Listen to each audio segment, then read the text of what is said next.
Great party, Juan Garza said, leaning a little closer to Melinda Mal Abel. Oh, I really like her. I look forward to it every spring, Mel replied.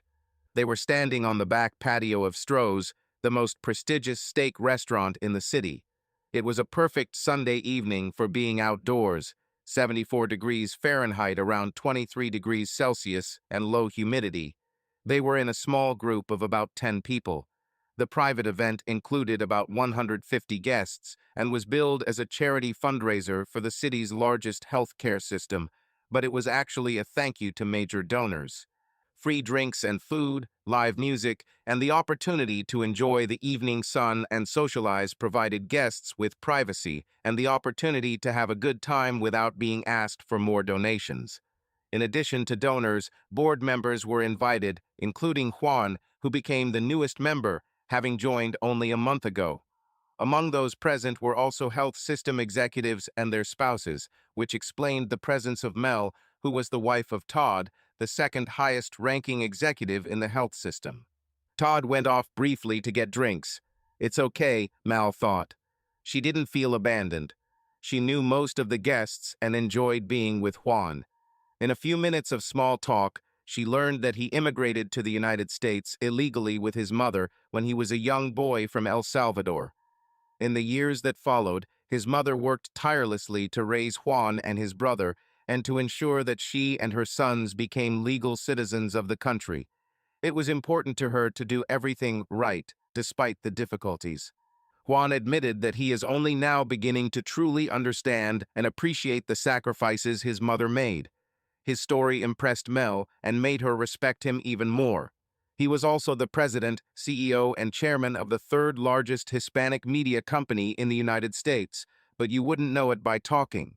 He was easy to talk to and extremely charming. Plus, Mal thought he was very attractive. Juan was a tall man, standing at an impressive 6 feet 2 inches, which is approximately 188 centimeters. His figure immediately attracted attention with its fit and athletic form, revealing a man who clearly cares about his body. His hair, thick and neatly styled, was a rich black color with a slight silvery gray, which gave him a special charm and emphasized the maturity of his age.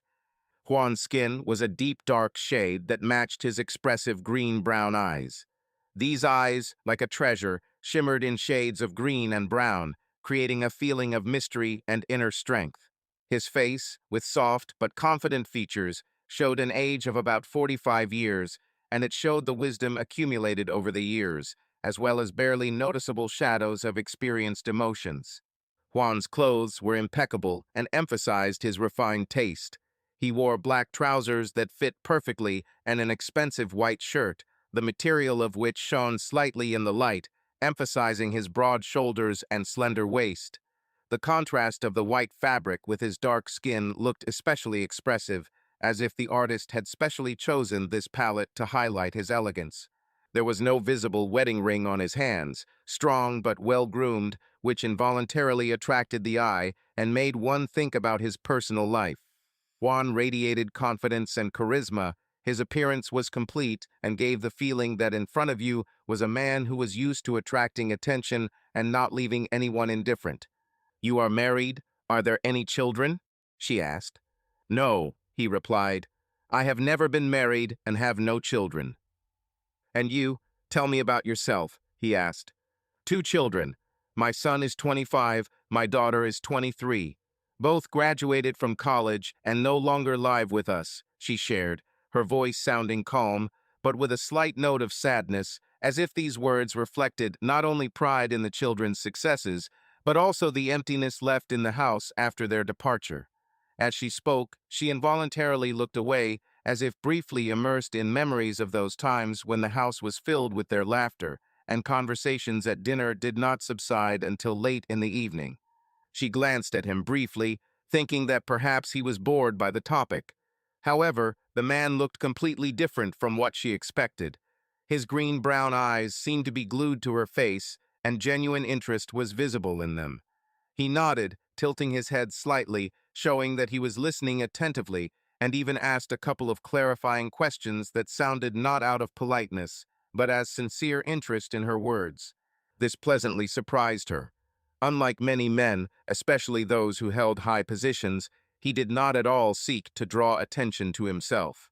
Instead of inserting stories from his life into the conversation or demonstrating his own importance, he let her do the talking.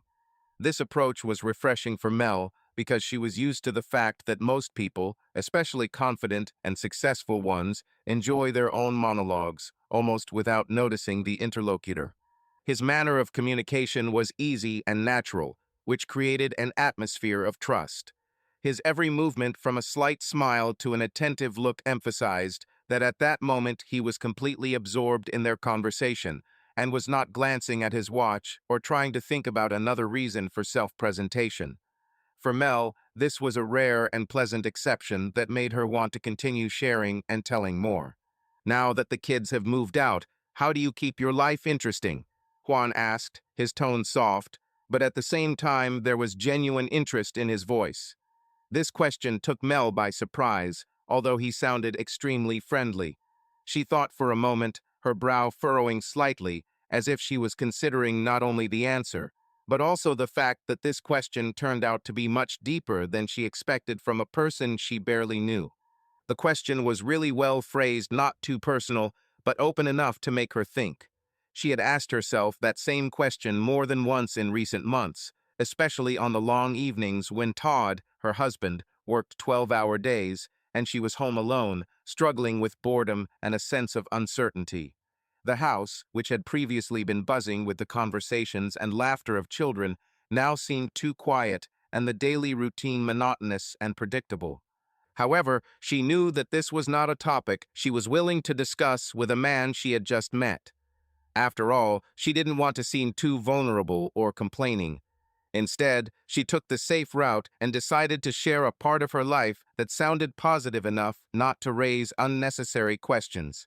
"I volunteer at the hospital, mainly in the mother and baby ward," she answered with a small smile, trying to sound casual. This statement was not a lie. Her work truly brought her joy, especially the moments when she saw new parents hugging their babies. But by saying this, she felt like she was hiding a large part of her reality, one where volunteering was just an attempt to fill a void. He accepted her answer, but looked a little disappointed.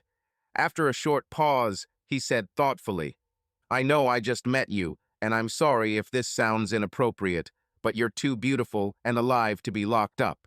"No, sorry, that's not the right word." Juan winced slightly, apparently disappointed with his own clumsiness, and thought for a moment, searching for a more precise expression. His green-brown eyes glanced away for a moment, but then returned to her face, and in their depths Mel sensed sincerity and a genuine desire to choose words that would not hurt her feelings.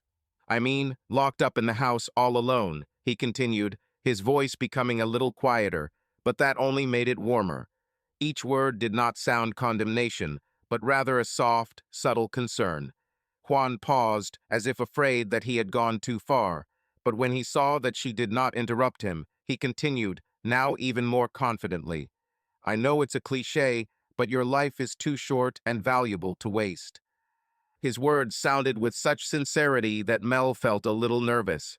She noticed how his eyebrows knit together slightly, and an almost imperceptible shadow of regret appeared at the corners of his mouth, as if he was worried that he might have offended her or seemed intrusive.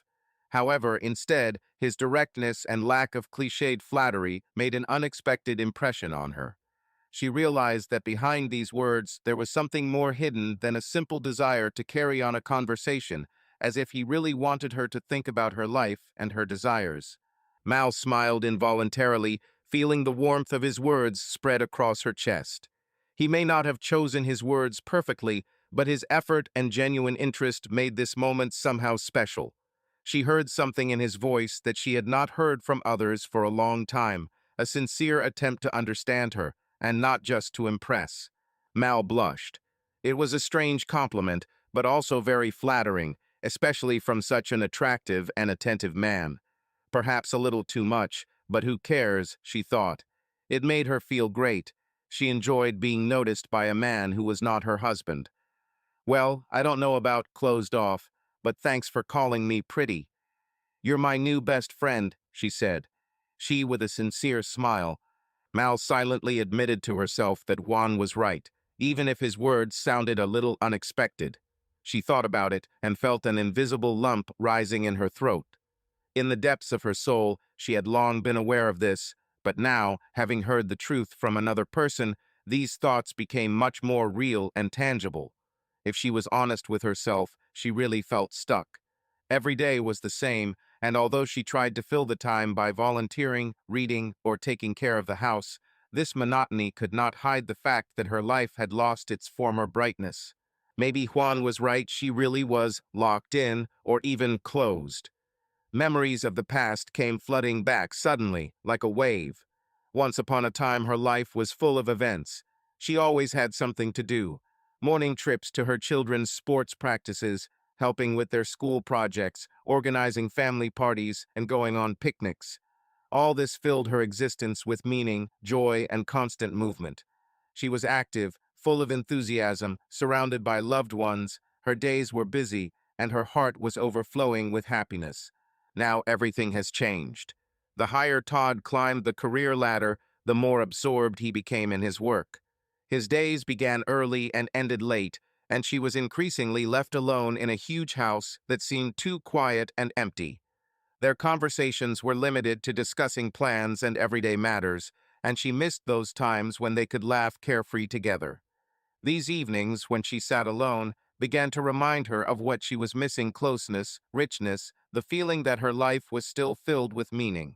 Mel has already passed 50, and age has become another source of anxiety for her. She couldn't say that she didn't take care of herself. Her figure remained slim, and she regularly did yoga. Weight had never been an issue, but like most women, she often found flaws in herself that she thought others saw too.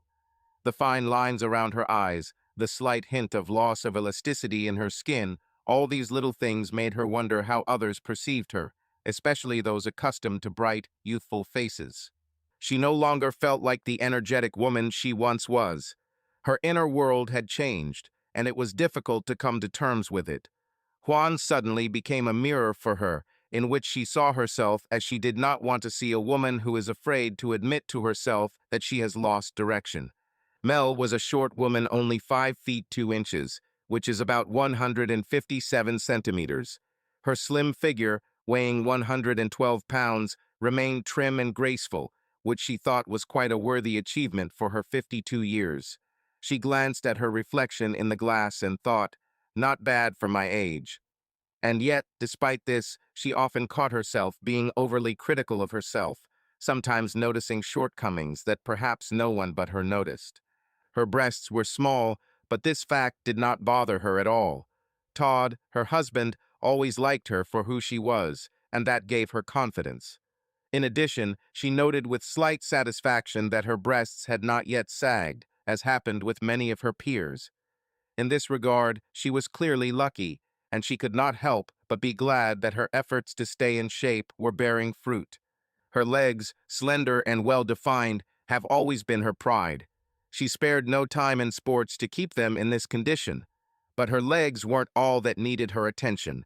She worked a lot on strengthening her arms, realizing that age often reveals itself in small things, such as the loss of elasticity of the skin under the biceps.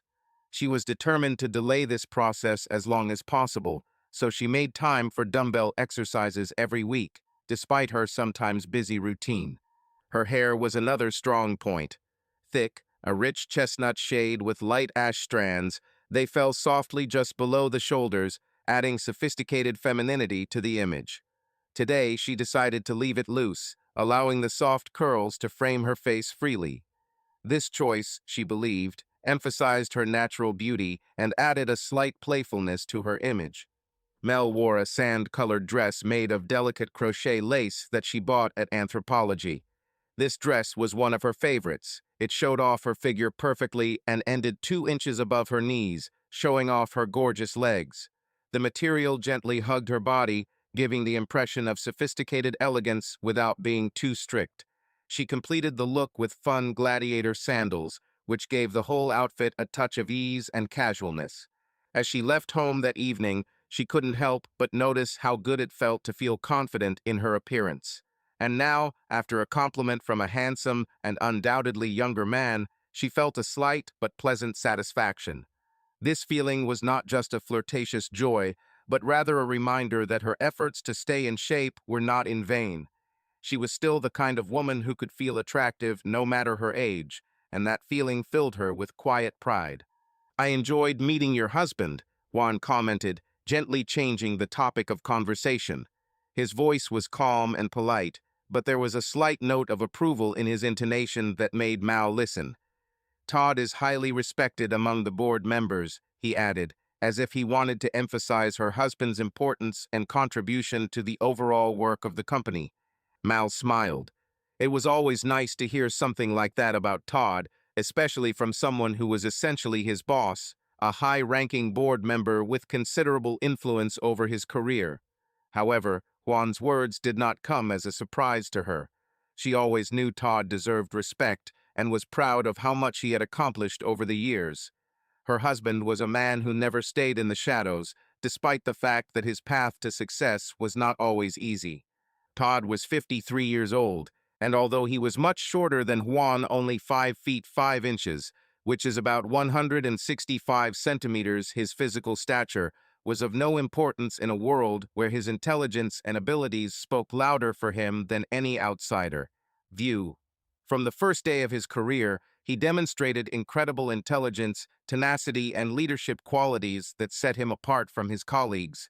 He was not a man who stood out with his height or dazzling charisma, but his presence was always felt, thanks to his confidence, professionalism, and ability to find a common language with others.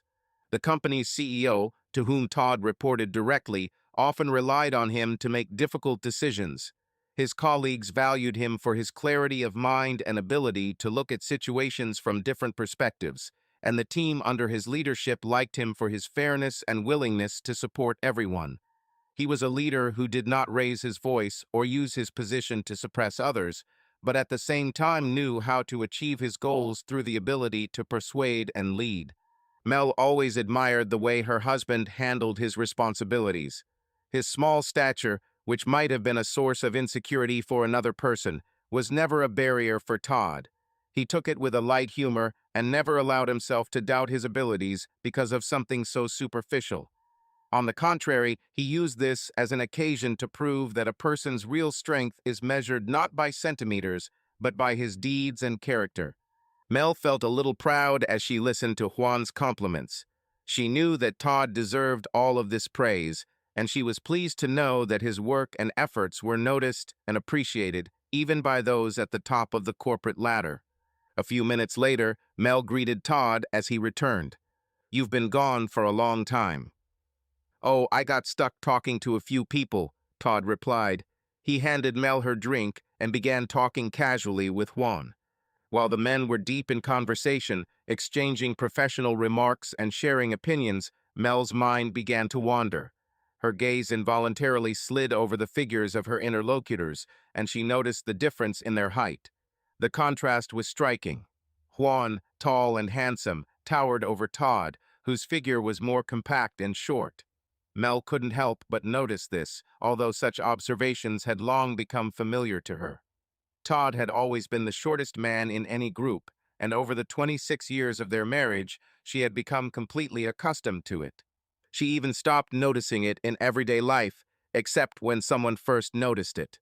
However, now, standing next to such a tall man as Juan, the difference became especially obvious. Moments from her youth, when she did not yet know Todd, surfaced in her memory. She dated different guys in school and college, most of them significantly taller than her. Among everyone, Todd turned out to be the shortest, and yet it was he who managed to win her heart. Her memories of those early years of their relationship were filled with warmth and tenderness. She adored his mind, which amazed her with its depth, his subtle sense of humor, capable of diffusing any situation, and his ambition, thanks to which he always strived forward. He had a confidence and fortitude that overshadowed any physical features. But if she was completely honest with herself, Mel sometimes felt a slight sense of envy when she watched her friends whose husbands were much taller. It was something ephemeral, not tied to her love for Todd, but rather a small whim that popped up in her thoughts from time to time. A tall man seemed something romantic, something that was associated with pictures from films or magazines. Of course, there was a practical advantage to this. She thought about how convenient it would be to not have to worry about how her heels would make her taller than her husband, or to not have to stand on her tiptoes every time she needed to get dishes from the top shelf. The thought made her smile slightly. But all these were just fleeting thoughts, nothing more. She knew that her love for Todd was based on much deeper things than height or appearance. He was not just a husband for her, but a partner, a friend, a person with whom she went through many trials. His height had never been a problem for her, and his personality, intelligence, and kindness meant much more to her than external attributes. There was also something naughty in her thoughts about the big man. She allowed herself to fantasize. Today she had fun, and she liked the attention of the charming Mr. Garza. She began to dream about what it would be like to have sex with a man like Juan. She looked at his features again. Gorgeous hair, broad shoulders, strong arms, and muscular thighs. It would just consume me, she thought. God, this is so much fun, she thought. Would I even be able to support his weight? She found herself looking at the area of his hips near the zipper. Although nothing was visible, a slight shudder ran through her at what she imagined was hiding under his pants, and how it could compare to Todd, who was, well, average. Her cheeks flushed red again. At some point, Juan glanced at his watch, graceful and elegant, clearly not cheap, and said with slight regret that he had to go. He referred to the early start tomorrow, adding that the workday promises to be busy. His words instantly brought Mal back to reality like a gentle nudge, and she was momentarily distracted from her thoughts. It's a pity, she thought, slightly disappointed, although she didn't show it. She was used to being the master of her emotions, but still could not help but note to herself that his departure would deprive the evening of a certain charm. The landscape will become less interesting, she chuckled mentally, allowing herself a drop of self-irony. Juan, still radiating confidence and calm, extended his hand to Todd to say goodbye. Their handshake was short but firm enough, as is customary among people accustomed to formal gestures of respect. He then turned to Mal, and his expression became a little softer, almost friendly, but with the faintest hint of something more personal. It was nice talking to you. Thanks for keeping me company, he said with a small smile that was both sincere and perhaps a little flirtatious. His gaze lingered on her face for a second longer than simple etiquette required, and in this fleeting pause a special warmth was felt. He then reached out his hand to hers, but instead of simply shaking her fingers, he leaned down slightly and gently brushed his lips against her cheek. The gesture was quick and unobtrusive, but it had an air of gallantry that could make any woman feel special. Mal froze for a moment, feeling his warm breath and light aroma of woody perfume, before realizing that he had whispered quietly in her ear, so that only she could hear. Call me, I need a new toy. The words sounded unexpected and slightly impudent, but Juan had already straightened up. His face remained calm and confident, as if he had not said anything unusual. This moment left Mel in slight confusion, a mixture of surprise and something elusively pleasant flashed through her thoughts. She watched him leave, his confident gait and graceful movements giving the impression of a man who always knew what he wanted. What? Mal mentally screamed. Her inner voice was full of indignation and bewilderment. Did he just propose to me? Right in front of my husband? What the hell just happened? My heart began to beat faster, and a strange cocktail of shock, confusion, and indignation filled my chest. She tried to keep a calm expression on her face, but her thoughts were racing like a hurricane. Mel couldn't believe that all of this really happened. Her gaze glanced for a second at where Juan had just stood. He left as easily and naturally as he had appeared, as if leaving behind some kind of aftertaste that now haunted her. His words seemed to echo in her head, causing new waves of confusion. Her cheeks flushed, and she felt a slight tingle from that very kiss, a gesture that was both exquisite and shocking. Mel, Todd's voice rang out, pulling her out of her whirlwind of thoughts. His tone was surprising, but not insistent. Hey, are you okay? I think I've lost you. She started as if she had been taken by surprise. Todd stood in front of her, his kind eyes looking with slight concern. She shook her head as if that would bring her back to reality and tried to regain her composure. "Oh, sorry," she muttered, trying to sound casual, but her voice sounded a little higher than usual. "What did you say?" "I just said I liked Juan," Todd repeated. He spoke calmly, without any suspicion or tension. "He brings a lot of experience to the board, asks good questions, and seems happy with the management's performance." "What do you think of him?" Mal felt her breathing hitch slightly. Juan's words were still ringing in her head, and her thoughts were tangled like tangled threads. She didn't know how to respond, and this caused her to panic slightly. Uh, she squeezed out, holding her breath. "He seemed, well, normal, I guess," she finally said, but her voice sounded somehow strained. Then, wondering how to soften the awkwardness, she added, "He's definitely pleased with you." The words sounded mechanical, and even Mal herself noticed how unconvincing they sounded. She shuddered internally. All she had the strength to do at that moment was to maintain at least the appearance of a normal conversation. Todd, however, did not notice her confusion or did not pay attention to it. He nodded, his face showing satisfaction, but Mal couldn't even focus on him. Her thoughts returned again and again to the moment when Juan leaned over and whispered those bold words. She urgently needed time to get ready. "My head was spinning from a mixture of feelings, confusion, anger, even some strange curiosity." She smiled tensely at her husband and, citing fatigue, muttered, "Sorry, I'm probably just a little tired. I'll go to the toilet." Without waiting for an answer, she turned and quickly walked towards the toilet, feeling as if her legs were leading her away from this conversation. Closing the door behind her, she breathed a sigh of relief. The silence in the small room allowed her to be alone with herself for a moment. Mal rested her hands on the sink and looked at her reflection in the mirror. She saw a woman in front of her who seemed calm on the outside, but inside her thoughts continued to swirl like a storm. She needed to come to her senses, figure out what had just happened, and decide how to deal with this unexpected turn. In the bathroom, she found herself clutching something in her hand.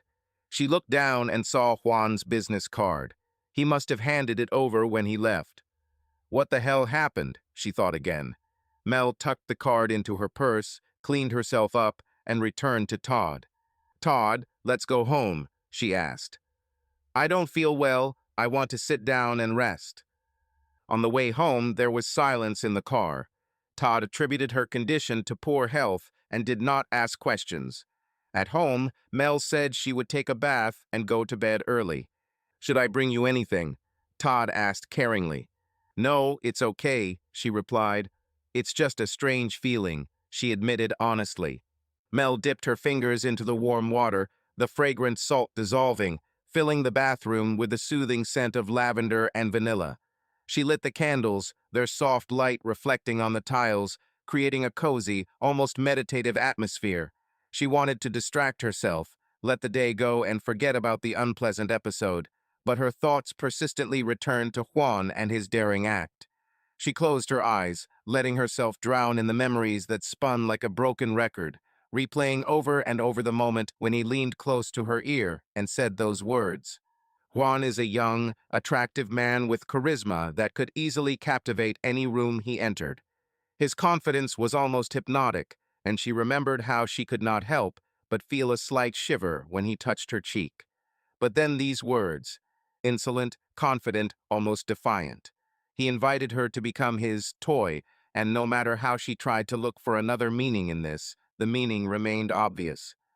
"Who am I kidding?" she sighed mentally, rubbing her temples. He invited her to sleep with him. There was no doubt about it. But why suddenly? She frantically turned over possible reasons in her head. Was she flirting? Her thoughts frantically returned to every word, every gesture, trying to find a moment that could be misinterpreted. God, I hope I didn't send the wrong signal, she thought, feeling an unpleasant tingle at the suggestion. But the more she thought, the more clearly she realized that she had behaved with restraint and absolutely correctness. Maybe it was some kind of cultural feature. Perhaps in his country or environment such behavior is not perceived as strongly as it is here. She latched on to the thought, but soon threw it away. Regardless of cultural differences, asking a married woman, and even standing next to her husband, to become a mistress is, to put it mildly, beyond the bounds of decency. Mal sank back into the water, letting the warmth envelop her body, but her mind continued. She tried to imagine what motivated Juan. Was it just his self-confidence that bordered on arrogance? Or did he really think that she would respond to his words? Perhaps he was used to women succumbing to his charm and did not expect that everything would be different here. He's the one who crossed all boundaries, she firmly decided, feeling a wave of indignation arising inside her. And it doesn't matter what culture he's from or what his approach to life is. She held onto her resentment tightly, allowing it to strengthen her sense of rightness. She knew that this was exactly how she should feel. This was not only correct, but also necessary to restore inner balance. She took a deep breath, feeling the scent of lavender calm her nerves. This incident should not have unsettled her. She did nothing wrong, and her conscience remained clear. Juan was the one who violated the boundaries, and Mel decided that she would not let this unpleasant moment cloud her judgment or shake her self-confidence. But, lying in the hot water with her eyes closed, surrounded by the soft light of candles and the scent of lavender, her thoughts again began to slip away in the dangerous direction from which she had just tried to escape. In her head, as if of her own accord, the image of Juan, with all his effortless confidence and charisma, uttering his bold words, popped up again and again, and this confused her. Of all those young, beautiful, free women who were at the party, why did he choose her? She was not the dazzling young beauty he was probably used to seeing around him. She was a woman in her 50s, married, with a life that seemed predictable and calm. But it was she who singled her out from the crowd. It was her attention that he tried to win. This thought both surprised and excited her, causing a strange mixture of pleasure and anxiety in her chest. Mel introduced him again, confident, with a direct and soulful gaze in which something more than just superficial politeness could be discerned. His eyes flashed before her mind's eye, green-brown, as expressive as at the moment when he spoke to her. Then his smile, light, but possessing some kind of magnetic force. She remembered his strong hands, which so confidently squeezed her palm when saying goodbye, and his handsome face, every feature of which seemed to have been carved by a sculptor. She understood that these thoughts were wrong. They bordered on something that made her feel embarrassed and even slightly guilty. But despite this, the memories of his proposal haunted her. There was something in that impudence, in the way he spoke as if he always got what he wanted, that awakened long-forgotten feelings in her. It was like going back to those years when life seemed richer and her heart more open to unexpected experiences. She closed her eyes, letting the memories take over her for a few moments. Memories that were filled not only with confusion, but also with something else that she was afraid to name. Her heart began to beat a little faster, and she felt her face become hot, not only from the water, but also from the thoughts she was trying to drown out. After a few minutes, she finally forced herself to come to her senses. Mal took a deep breath, letting the warmth of the water calm her down a little. But even after calming down, she allowed herself to ask a question that suddenly emerged from the depths of her consciousness. Am I seriously thinking about calling him? This thought pierced her, forcing her to open her eyes and stare at the flickering lights of the candles. Her mind immediately built a wall against this development of events, but somewhere deep inside something still whispered that the idea itself was exciting. Not correct, not justified, but exciting in its forbiddenness.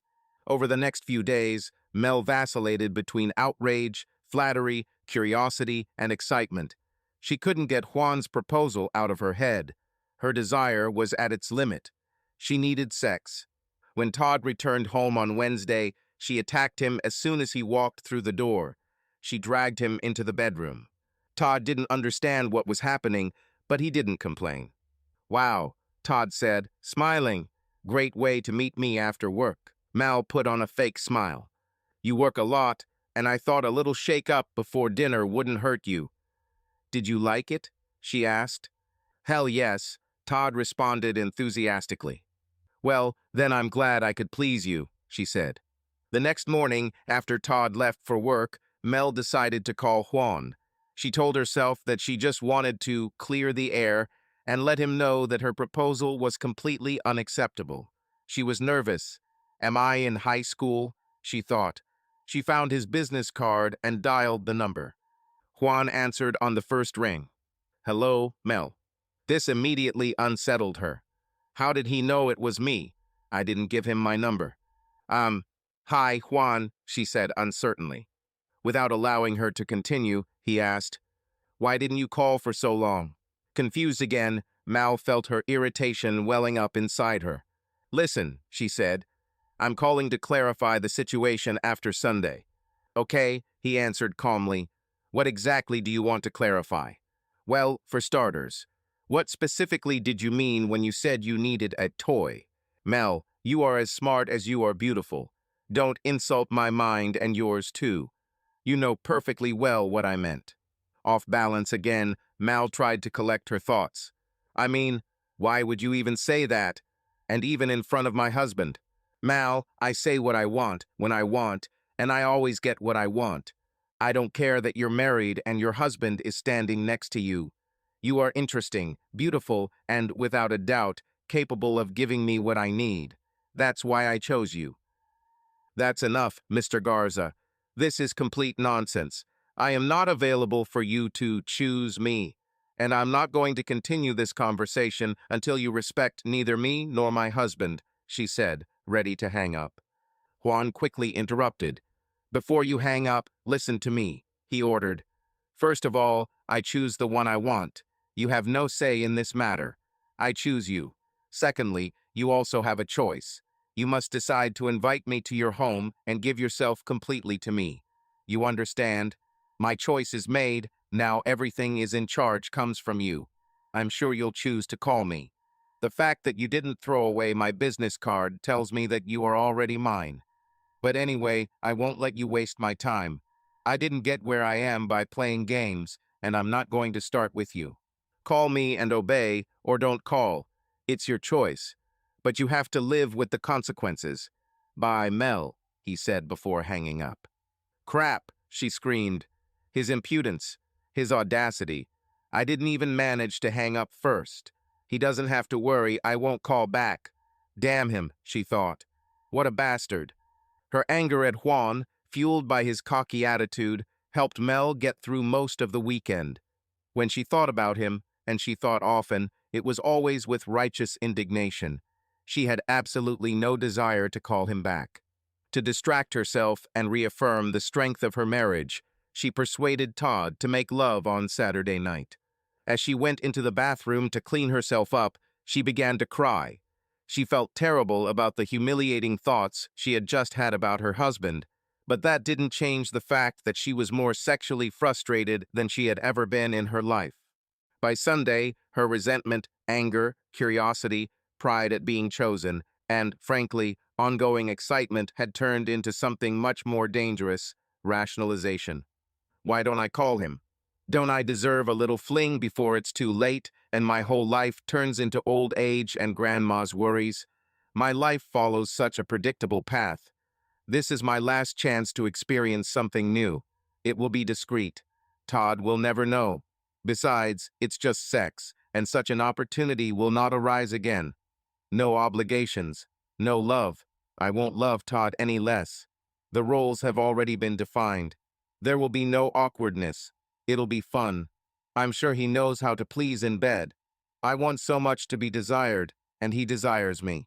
Her mind continued to go in this direction for a long time. Besides, despite all his arrogance, Mal couldn't help but admit that she was captivated by his raw masculinity, natural confidence, and that inexplicable charisma that made every word and gesture sound meaningful. Juan was the type of man who seemed to be able to change the atmosphere in a room just by his presence. His directness, although shocking, excited her, awakening long-forgotten sensations. Mel remembered meeting Todd in college. He was a smart, charming young man who was just beginning to grow into a man. All of her previous serious relationships had been with high school boys and fraternity boys, and their behavior was more often reminiscent of teenage bravado than mature confidence. The only man she really knew was Todd, and although she loved him with all her heart, he grew into a man himself during their marriage. His formation ran parallel to their life together, and this process was long and smooth. Juan was completely different. He was already a mature man, strong, experienced, knowing who he was and what he wanted. He didn't ask or doubt, he acted, and his confidence was almost hypnotic. This was something completely new to her, and what amazed Mel most was that he chose her. Without a shadow of a doubt, without hesitation. He looked at her as if no one else mattered to him. He was attracted to her, desired her, and this was not just flattery, it was a stunning fact. She again returned her thoughts to that moment at the party when he said his words so easily and naturally. She realized that he could have chosen any woman in the room. There were many young, beautiful, confident girls there who could have responded to his attention without hesitation. But no, he chose her, a 52-year-old woman, married, not looking for adventure. This thought captured her so much that a real storm began to flare up in her head. To be desired at her age by a young, handsome, powerful, rich stranger was not just flattering, it was intoxicating. Juan seemed to be the embodiment of that bad boy from movies, the one who always awakens the heroine's hidden desires and makes her feel alive and special. And like the heroines in those stories, Mal knew his interest in her was dangerous, but she couldn't deny how intriguing it was to her. It was like a drug. She knew she shouldn't give in, but she was drawn to him with uncontrollable force. She wasn't looking for this situation. She didn't ask for this to happen to her, didn't do anything to encourage Juan or get his attention. But now that it was right on her doorstep, she couldn't just turn away. This moment, which unexpectedly burst into her measured life, awakened something in her that she had long hidden: the desire to be noticed, desired, special. She lay in the hot water, feeling how this new reality, this unplanned opportunity, was taking over her more and more. She was beginning to realize that long-forgotten insecurities had come to life within her about her age, about her appearance, about how attractive she still was. And then, suddenly, someone made sure that all these doubts disappeared, at least for a moment.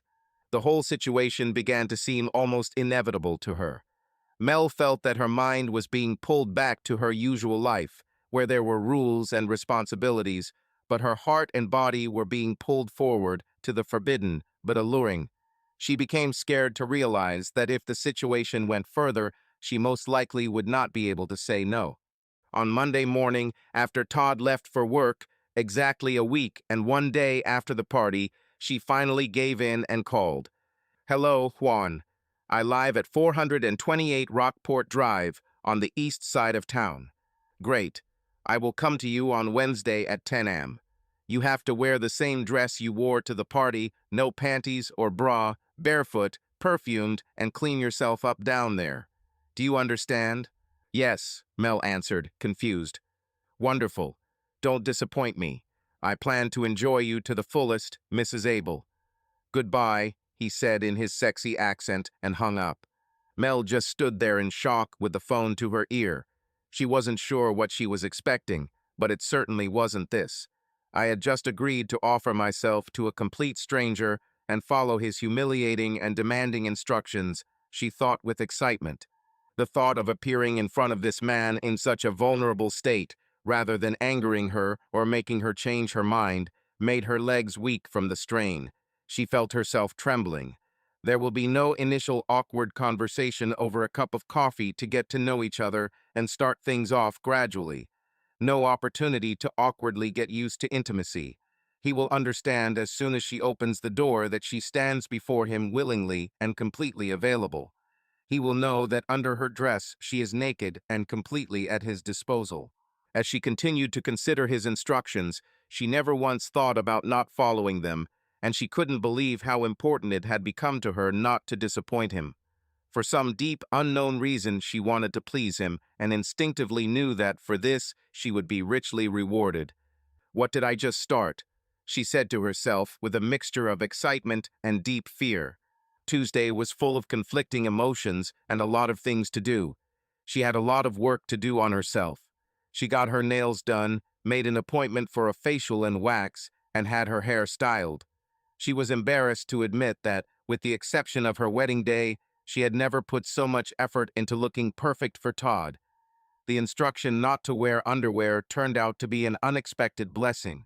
It certainly increased her excitement and anticipation, but it also made things easier. She didn't have to endlessly struggle to find the perfect set of bra and panties. No wonder she had been aroused all day, but had forbidden herself any physical relief. She wanted to hold back so she could enjoy Juan to the fullest. It was awkward that Todd was in the mood for sex on Tuesday night. "Do you want to make love?" he asked. "Not today, dear," she said firmly. She just didn't want Todd to be where Juan would be tomorrow. She noticed that her refusal hurt him a little. "Todd, I'm just not in the mood for sex, but can I help you in another way?" she suggested. "Do you like my new nails?" she asked as Todd looked down and saw her freshly painted nails. Todd nodded but didn't say anything. Mel wasn't so lucky. Sleep did not come. Her mind was racing. What will it be like to have sex with a new man after almost 28 years of marriage? Will I be clumsy and awkward? I hope he's a good kisser. This thought alone was exciting. How will he react to me? She was worried that he would see her naked. I'm not 25 anymore. I have 2 children, she thought. What if he doesn't like my breasts? What if I do something wrong? Her anxiety grew and reached the point of absurdity. Stop, she told herself. It's just a man. You know how to please a man, she reassured herself. She paused. Why is it so important for her to please Juan? What about him pleasuring her? She didn't think about it consciously. For the past few days, her thoughts had been focused on making sure everything was good for him. She wanted to be beautiful for him, not to disappoint him, to please him. Perhaps, Mal thought, it was simply her insecurity and desire to make a good first impression. But it didn't seem right. The real answer, she admitted, was much more primitive. Juan was an alpha male who wanted sex, and it was her femininity and beauty that attracted him more than all other women. Her response to his aggressive advances and desire to please him were the most basic human instincts. It was honest and as old as the man himself. After Todd left for work on Wednesday, Mel immediately ran herself a fragrant bath. She carefully shaved her legs and enjoyed the bath as much as she could afford. She spent extra time on her hair and makeup. She wanted to be perfect. Then she put on the dress and looked at herself in the mirror. Standing there, completely naked under her dress, she realized again what she was about to do. For a moment, she thought about giving up everything. Who am I trying to fool? She thought. I want this as much as he does. More precisely, I need it. She knew that she would be plagued by what-ifs for the rest of her life if she missed this opportunity. At exactly 10 a.m. the doorbell rang. Mel timidly opened the door and invited Juan inside. She took a few steps back as he entered. None of them tried to leave the hallway. Juan looked Mel closely in the eyes. The intensity of his gaze made her lower her head and stare at her neatly painted toenails. "Did you follow my instructions?" he asked. Mal nodded. "Show me," he ordered. This is it, Mal thought. Point of no return. Why did I even agree to comply with this humiliating and insulting demand? She didn't have an answer. Tomorrow, she knew, regret would come, but today she didn't care. She was going to comply with this demand and undoubtedly allow this man to possess her. They say that power is an aphrodisiac for women. Now she understood what this meant. Juan whistled quietly and with admiration. "Very beautiful," he said. Although her eyes remained downcast, she felt his gaze sliding over her most intimate parts. She was embarrassed, but she was also mesmerized, flattered by his compliment, and incredibly aroused. She couldn't break this spell even if she wanted to. "I'm going to enjoy you," he added. Mel flinched at these words. She understood that all this was forbidden, wrong, but a fire flared up inside her that she could not extinguish. She felt vulnerable, like she was on the edge of a cliff, but this vulnerability was exciting. His every action was both gentle and demanding. She could only submit to this wave, surrendering to it with unexpected ease. At these moments, she felt alive, truly alive, as if her senses had awakened from a long sleep. It was all over. She had just slept with a man who was not her husband, unprotected, in their own home. Nothing will be the same again. She lay there for several minutes while he got dressed on the sofa. She was content to remain naked. Soon she slid off the armrest, curled up next to him, and pressed herself against his neck. She felt so satisfied and happy. Soon he had to leave. He leaned down and kissed her tenderly. "It was wonderful," he said. She smiled and mentally agreed. "Mel, you're mine now. Keep yourself in order and be ready for my call. You can have sex with Todd, but not on the same day you see me. Keep in mind, if you ever turn me down, it will be over between us. And of course, no drama. No requirements. Nobody should know about this. We don't want to screw this up and hurt Todd's career, right?" he asked rhetorically. "These are my conditions." Then he got up and left the house. She remained on the couch, digesting everything that had happened this morning. She was reliving all the juicy details. It was, without a doubt, the most intense sexual experience of her life. She loved Todd, but he couldn't give her anywhere near the same amazing sensations. For now, she was content and didn't feel any remorse. How can you repent, she honestly thought. She assumed repentance would come, but for now she felt pure bliss. Finally, she stood up. The room smelled like sex, and she urgently needed a shower. She cleaned up the marks that Juan had left and giggled, thinking that she would never be able to look at that sofa the same way. Then she went upstairs to clean herself up. I wonder when Juan will call. This thought made her smile. "Mel, are you here?" Todd whispered as he walked down the stairs at 4:30 and into the dark living room.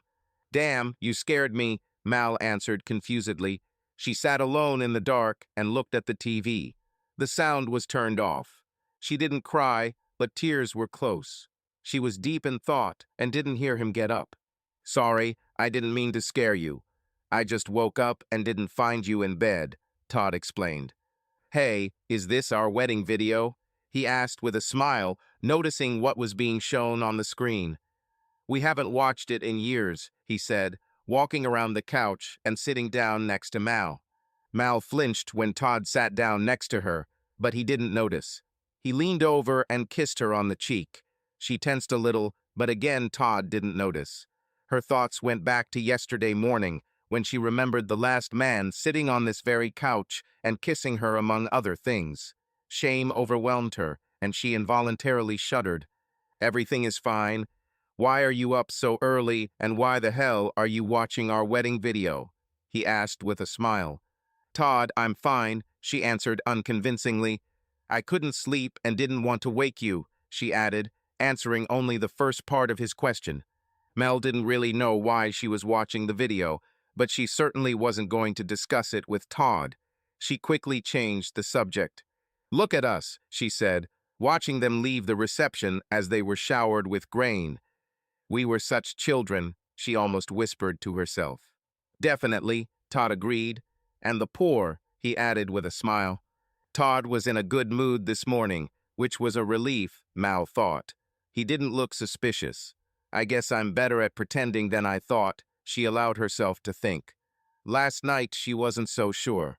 Last night she lay awake and worried that she might have been acting strange when Todd got home from work. She was afraid that the anxiety, betrayal, and guilt that she felt so strongly inside might manifest itself on the outside, and Todd noticed it. Luckily, when Todd returned home, he was tired. He had a hard day. She made sure dinner was ready as soon as it arrived so they could sit down and start eating. The last thing she wanted was for him to stand there and ask her nagging questions about her day. During dinner, she tried not to overact. She just wanted to get through the evening and go to bed without arousing any suspicion. She desperately wanted this day to end, a day that began with humiliating sex with a man she barely knew. When Juan left, she was still on a sexual high. It was as if her mind could not or would not comprehend all that she had done, everything she risked. As she had hoped, the morning with Juan turned out to be an incredible sexual experience. But as she understood deep in her soul, this would entail enormous consequences. However, The reconciliation of these two contradictory truths will have to wait. When Juan left, she was busy and therefore distracted. She took a shower to wash off all traces of him. She brushed her teeth. She changed, threw the dirty clothes into the washing machine, and wondered if she would ever be able to wear that dress again. She put her underwear back on. She also spent a few panicked minutes worrying that one of the neighbors might have seen Juan come or go. What she didn't do was take time to process her perceived betrayal. Why did she spend so many hours grooming and preparing herself to please a man who was not her husband? Why did she submit to him and allow him into their own home while her husband of 26 years was at work on the other side of town? And most disturbingly, why did she like it so much? These questions swirled around Mel's head but remained unanswered. It was these questions that kept her awake last night. All the excuses she had made throughout the week to pave the way for cheating now seemed empty. They sat in silence for several minutes, watching their younger versions get into the car, surrounded by friends and family, and drive away as husband and wife. "We got married too early?"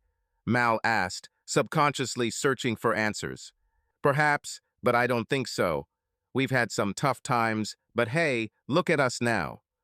"We're living the dream," Todd replied, waving his hand forward for effect.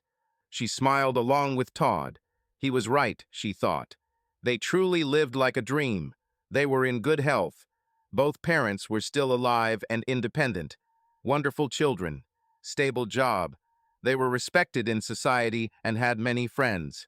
They felt good with each other, and although the sex was predictable and somewhat routine, it remained intimate. But there were also cracks. Cracks invisible from the outside or even to their children. Cracks that have existed for a very long time. Todd was a wonderful man. He was smart, kind, funny, and hard-working. He was ambitious, but not one of those who would go over his head for success. He wanted to achieve everything honestly, and at the moment, he achieved it. The problem was that his career consumed him completely. He worked 10, 12 hours a day, and when he wasn't working, he checked his email and thought about work. In the evenings, he was tired, on the verge of exhaustion. Typical evenings consisted of dinner, maybe a walk, watching TV, and then heading to bed, where he fell asleep instantly. They did not live in unison. She had been alone all day and wanted to do something. He worked all day and wanted to do nothing. As if on cue, Todd started to stand up. "It was great to be nostalgic, but I have to shower and get ready for work," he announced. He took Mal's hand as he stood up. She didn't immediately let go of his hand when he tried to pull it out of her palm. "Can't you stay for another minute? I can rewind, and we can watch it all over again," she asked with a hint of pleading in her voice. Todd, however, did not detect the note of despair in her voice. "Sorry, honey. As tempting as it may sound, I'll have to refuse," he said playfully. "I have an early meeting, and I'm already a little late," he explained, wrenching his hand away and heading upstairs. And now she was again left alone in the dark, looking at the silent TV. This time, the tears finally came in huge waves. When Todd came back downstairs, Mel had already pulled herself together and moved to the kitchen, where she drank coffee and mindlessly scrolled through her phone. Her eyes were a little puffy, but she kept her head down so the redness couldn't be seen. "When will you return home?" she asked as Todd put his cup in the dishwasher and picked up his briefcase. "As usual. Around 7, Todd replied, kissing Mel on the forehead and walking out the door. "I love you," he said goodbye. "I love you too," she answered back. She stared at the closed door. "Do I love you?" she muttered. "Do I love him?" she asked herself again. If I loved him, would I deceive him? If I loved him, would I allow myself to get carried away and lose my head? If I loved him, would I allow another man to claim me, to command me? She deliberately tormented herself, and it worked. She was so sad and torn by internal conflict. However, despite the weight of guilt and thoughts that tormented her, being alone was exactly what she needed right now. Todd's presence made her nervous. All the time she walked on thin ice next to him. When he left, she felt noticeably relieved. Mal hadn't realized how tense she had been since his return yesterday. The good news was that she survived the first day. I passed the first test, she said to herself, but now she had to pass a second test. What should I do? She said out loud, and her voice trembled. When Todd left and the house was empty, it was time to answer this question and reflect on his actions. She couldn't erase yesterday. Yes, it was wild and exciting and freeing, but it was real. It happened. This was not the abstract, harmless sexual fantasy she indulged in from time to time. She actually slept with another man. She changed, and nothing will change that. Okay, Mal thought, taking a deep breath to calm herself down. Her heart was still beating faster than usual, and her thoughts were spinning like a hurricane in her head. I can't undo what I've done, she continued to herself, but I have to put it behind me. Her voice of inner reason was firm, almost stern, but behind it was concealed confusion. She knew that if she allowed these thoughts to carry her further, she risked destroying everything she had. Todd shouldn't find out. Never. This thought was like an anchor for her that kept her afloat. She imagined Todd's face, his calm, confident smile, that special look that he always gave her when he wanted to express gratitude or love. She knew him as well as anyone, and was sure that if he found out about her mistake, it would be the end of their marriage. There was no doubt about it. Todd was a man of principles for whom loyalty and trust were the basis of any relationship. He always said that family was sacred to him, and she knew that he truly believed that. He was one of those people who looks at marriage as a commitment made once and for life. He was a once-and-for-all person, and this made his relationship with her special, but at the same time it came with a huge responsibility. If she ever failed in his eyes, their relationship would be over. Not because he wanted to punish her or take revenge, but because he simply couldn't live with it, couldn't trust her again. Mal felt the weight of these thoughts fall on her shoulders, squeezing her chest and depriving her of breath. She tried to analyze her feelings, remembering all the moments that connected her with Todd over the many years of their marriage. They've been through a lot together, from the joys of the early years to the challenges of raising children and the difficulties that come with age.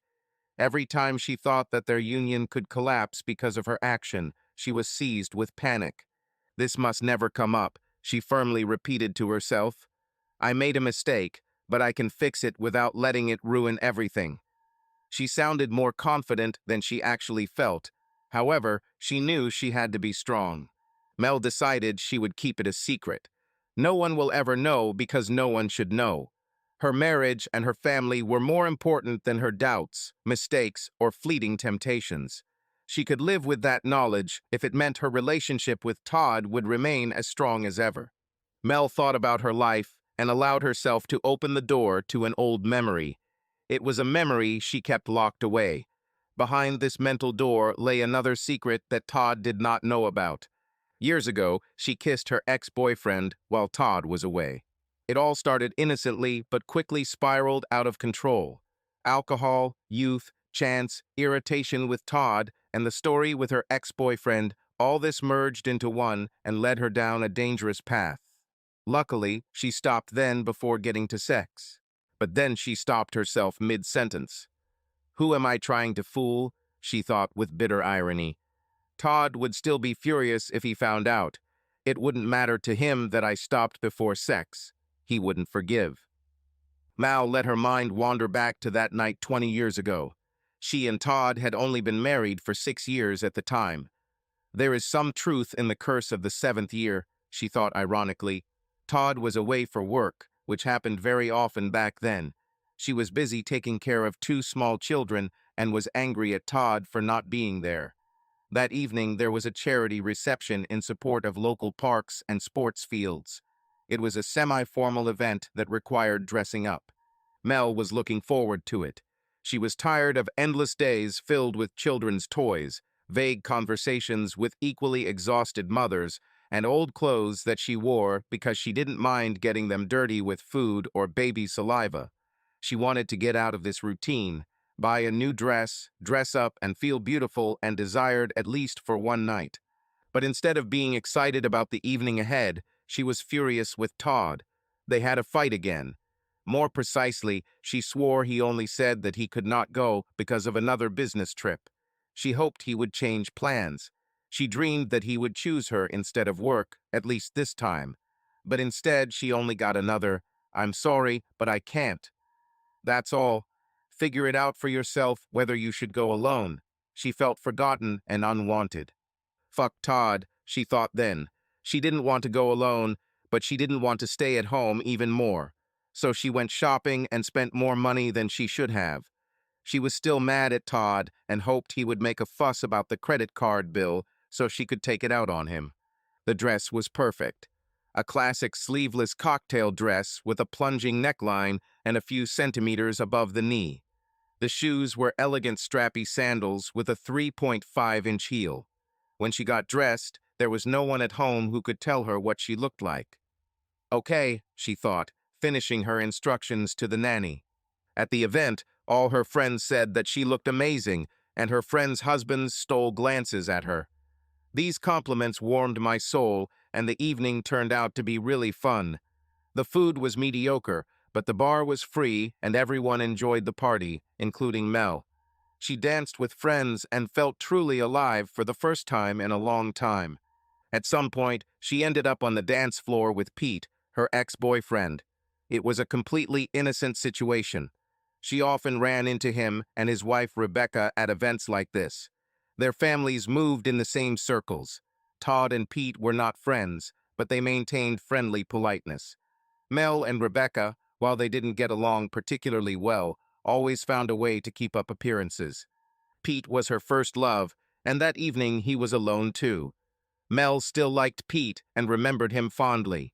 She felt comfortable with him. Pete had a great sense of humor and loved to laugh. He was easygoing and smiled often. They were a good couple. He was her first, and although it was awkward, it was sweet and remained a vivid and pleasant memory in her memory. Over time, they tried different things. They dated for 3 years. At one point in her life, she was sure that she would marry Pete. But they entered different universities, and the distance turned out to be too great. Life took its toll, they moved away from each other and moved on. No drama, no broken hearts. After Pete, she had other guys she slept with, but nothing serious happened. During her 3rd year, she met Todd, fell in love, and eventually married him. The rest, as they say, is history. Since then, she has been quite happy with her life. She certainly didn't miss Pete or regret that they didn't get married. However, sometimes she wished they could still be friends like they were in high school. She understood the complex dynamics between Todd, Pete, Rebecca, and her, but it didn't change the fact that she and Pete had been friends for a long time and shared important memories. Therefore, this evening was special. They had the opportunity to communicate and spend time together without irritation or, even worse, suspicion on the part of their spouses. Several dances turned into them spending almost the entire evening together in the same companies. They felt good together, so they didn't even try to communicate with others. At one point, they were dancing on the dance floor and a slow song started. He held out his hands as if asking, "Shall we take a risk?" Why not, she thought. It's just a dance. If Todd finds out and starts making a scene, I'll just remind him that next time he should be my date, she decided. She didn't remember what song it was, but she did remember how good it felt to be in Peeta's arms again. It was a little surreal. As she danced, she found herself thinking that he seemed both familiar and different. He was still the same Pete from high school, the same one she danced with at the prom. But at the same time, he was 12 years older. He matured and behaved differently. However, the dance was not awkward or forced. On the contrary, it was easy and comfortable. It was also a bit emotional. The slow dance brought back so many pleasant memories and allowed old feelings to come flooding back. Enjoying the moment, she leaned against his shoulder and buried her nose in his neck. Although it was unconscious, she knew that her breath was touching his ear. She remembered whispering to him that he was good, and he responded by pulling her even closer. She immediately felt that their proximity had a certain effect on him. However, she did not pull away, she was a little flattered. She decided to make fun of him, something like, "It seems like someone is happy to see me." Pete was embarrassed, but not enough to run off the dance floor. Both had drunk a little more than they should have, and the mixture of youthful love, lust, and alcohol allowed the evening to go into dangerous territory. At the end of the dance, Mel said that she needed to go to the toilet to recover. She felt a little nervous and worried about the inevitable gossip. When she came out of the restroom, Pete was waiting for her. He took her hand and led her into a small nook in the hall. Before she could protest, he took her face in his hands and kissed her. She tried to push him away for a moment, but the kiss felt so good that she returned it. At some point, she pulled away from the kiss and pushed him away a little. The sound of her own voice seemed to bring her back to reality. Frightened that someone might have heard, she quickly came to her senses and ran back into the hall. Returning to her table, she realized that it was already quite late. Most of the guests had left. She grabbed her purse and headed straight for the exit and her car. While fumbling with the keys, she heard footsteps. It was Pete. "What the hell, Mel?" said Pete. "Why did you run away?" Mel was confused and annoyed. "Seriously?" she blurted out. "You don't understand why," she added sarcastically. "Maybe because I thought about my wedding vows, about my children, and about your children too, for a second," she blurted out. "Pete, what the hell were we doing?" "You know what? Don't answer. Whatever it is, it won't go any further," she continued. Pete, who was no stranger to dealing with all her mood swings, thought about it. "Well, what should I do with this now?" he said, pointing to his crotch. Mel and Pete looked down and immediately burst out laughing. All the tension disappeared instantly, and they continued to laugh. "I can't go back to the nanny like this," Pete barely managed to say, laughing again. "Oh God, make it disappear," Mel laughed. "Mel, you have to help me," he said. "It's because of you that I have such a problem." "Because of me?" Mal exclaimed in bewilderment. "It was you who dragged me out of the toilet and pressed your lips into mine," she added, surprised at her own unceremoniously. "Well," he muttered, not finding what to say. "You started it first," he finally suggested, still smiling at the absurdity of the situation. "Come on, how old are you?" 13. Mel was indignant. "No, I'm not 13. I'm a grown man." "You wore that sexy minidress yourself," Pete said. "God, Pete, how do you even stay married?" she asked, not believing her ears. "First of all, it's not a miniskirt, it's a dress, idiot. Secondly, it is not so frank."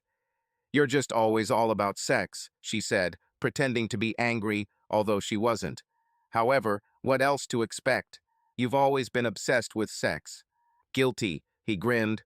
"But this does not change the situation. Please, Mel, help me," he added, making puppy eyes. Mal had seen this look before, and more than once she allowed this look to persuade her to help Pete cope with another problem. Mel sighed heavily and looked around. "If you say a word to anyone, I will deny everything, and then I will come and kill you. Do you understand me?" she said. Pete was drunk, but sober enough to know that it was better for him to remain silent. He just nodded.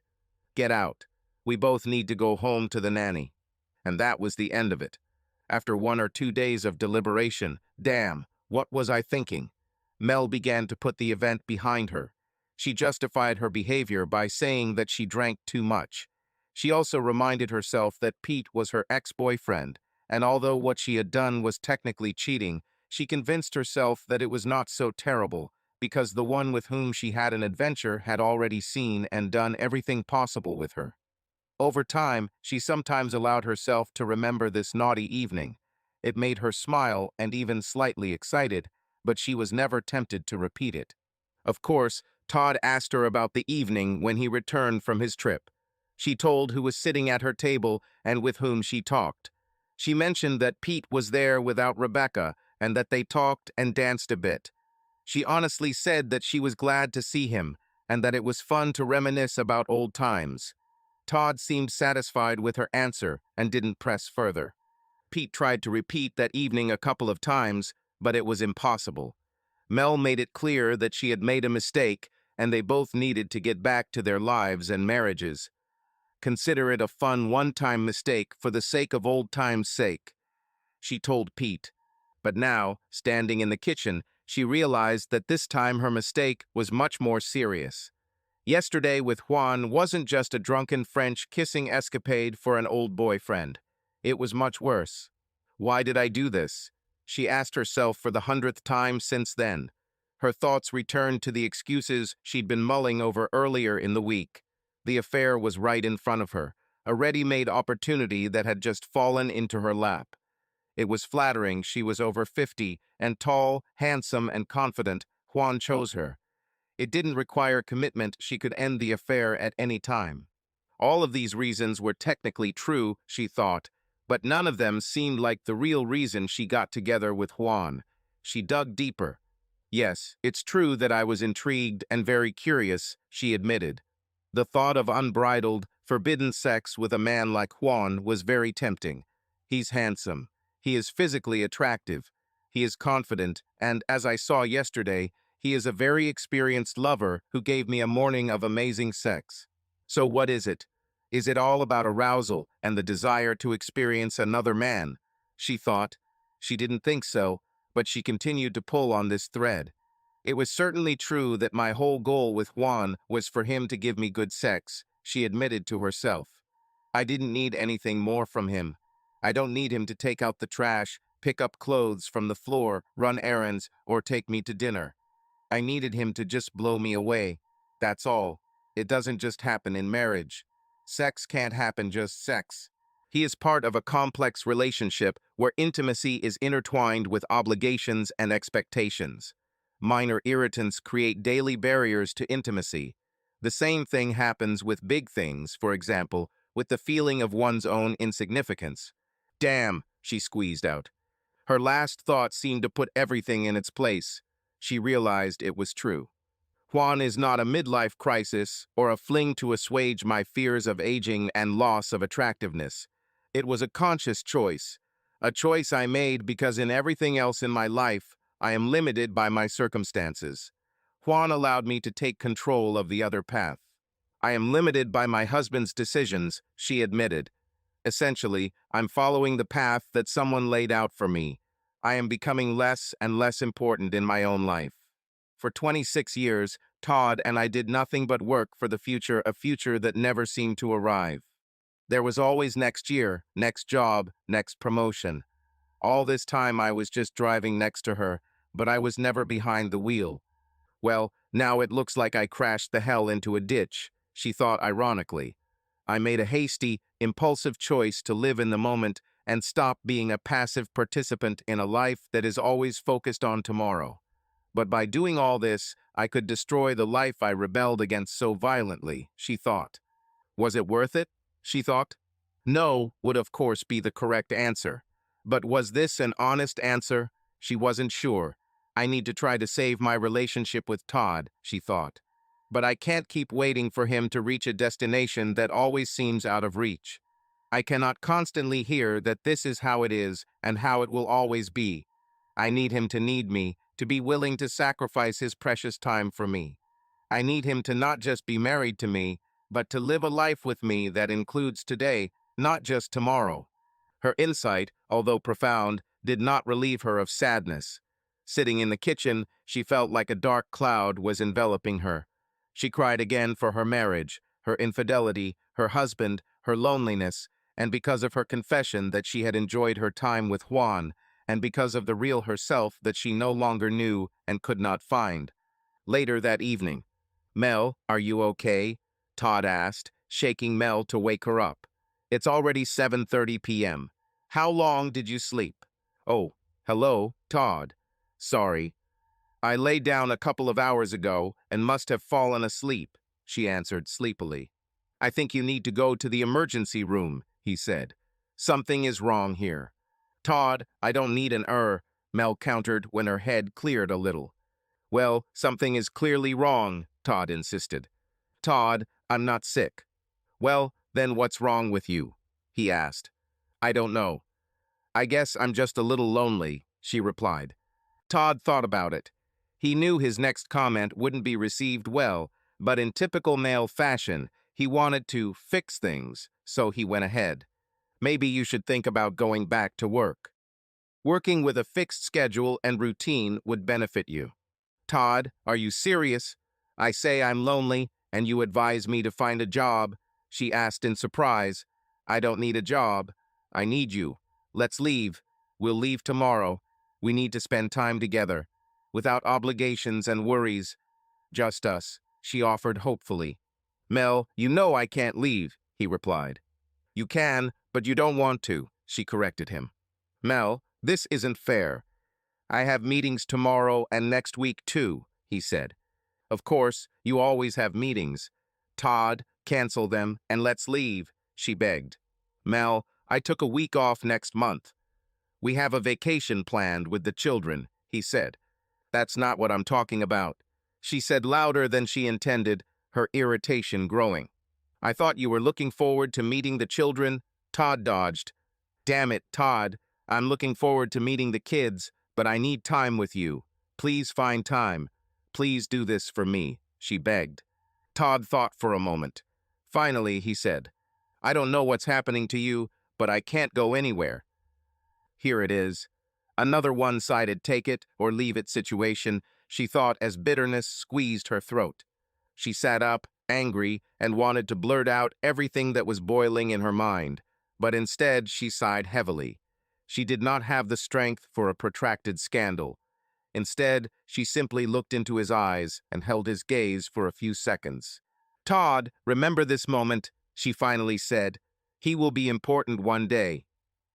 What do you mean? He asked. What I said, she answered sharply. I'll stay in bed. I'm tired. Everyone is on their own at dinner. With these words, she turned away from him and, waiting for him to leave the bedroom, began to cry again for the umpteenth time that day. Todd went downstairs. He wasn't hungry, but he was scared. He didn't understand what had just happened, but it left him worried. In all the time he knew Mel, nothing bothered him as much as the words she said. The next morning, on the way to work, Todd was still thinking about his argument with Mel yesterday. His deep concern gave way to righteous indignation. As promised, Mel stayed in bed. She didn't even get up to eat. She was still there when he left in the morning. I'm sick of all this crap, he muttered out loud to himself in the car. God, how wonderful it must be to have whole days at your disposal without having to work, just sit and come up with spontaneous trips and other nonsense. I work 12 hours a day for this family, he reminded himself with self-satisfaction. The opportunity to compare his difficulties at work with Mel's suffering was missed, but the bitterness he felt towards her was very palpable. Todd didn't like to fight. He preferred the calm Mel to the angry one. Life was much simpler when they got along. She, in turn, did not seek conflicts, but was usually the initiator of those rare quarrels that happened between them. Last night was a perfect example. From Todd's point of view, he just asked how she was feeling, showed concern, damn it, and she dumped on him the ridiculous idea of going away somewhere. What was that all about? He thought. Lonely? Yes, this is some kind of joke. I would also like to be lonely. Lunch with friends, yoga, volunteering. How can she feel lonely? He asked himself, not noticing the slightest irony as he parked in the garage until 7 in the morning. By the time he got to his desk, he had already convinced himself that he was on the right side of this argument. He mentally prepared his defense for the evening. He hated receiving the silent punishment, especially when it wasn't his fault. But if this is how she decided to play, well, so be it. I always let her win, he reminded himself bitterly. But not this time. Hell, I'll agree to this spontaneous trip. She had such moods before. She will calm down. She always calms down, he concluded, switching to the work tasks of the day. That same day, late in the evening, Mel heard Todd's car drive into the driveway. She sighed heavily and prepared herself for the upcoming conversation. Even though she had spent most of the day in bed, she somehow still felt tired. Todd entered. Hello, he said. Hi, Mel answered without looking up from the phone. Are you still angry? He asked. Yes. Do you want to talk about it? Of course, Todd, she replied sarcastically, putting the phone down on the kitchen table. Let's talk. I will again beg you to leave together, just the two of us. You'll think about it for exactly a nanosecond and say, I can't. I'll get angry. You will start to defend yourself. We'll both freak out again. How do you like this scenario? She asked. It sounds like you're being unreasonable. Are you serious? Yes, Mel, seriously. You know that I can't just leave. Or if you don't know, you should know. I've already taken time off for my next trip with the kids to San Diego. This is all. That's all the time I can take this summer. Mel remained silent. Todd continued. I said yesterday, and I know it makes you angry, but you should find a job, or at least something to occupy your time now that the kids are gone. Idleness doesn't suit you. Oh, I see, Mel spat. I need to do something so that I don't interfere with your busy life. So, if I'm working, I won't distract you, or worse, won't demand your precious time. It seems like you've realized something, she continued sarcastically. We can be like roommates. Say goodbye in the morning. Plow all day, being exhausted in the evenings. Communicate when possible, but do not demand anything from each other. Everyone does their own thing. So, huh? She asked.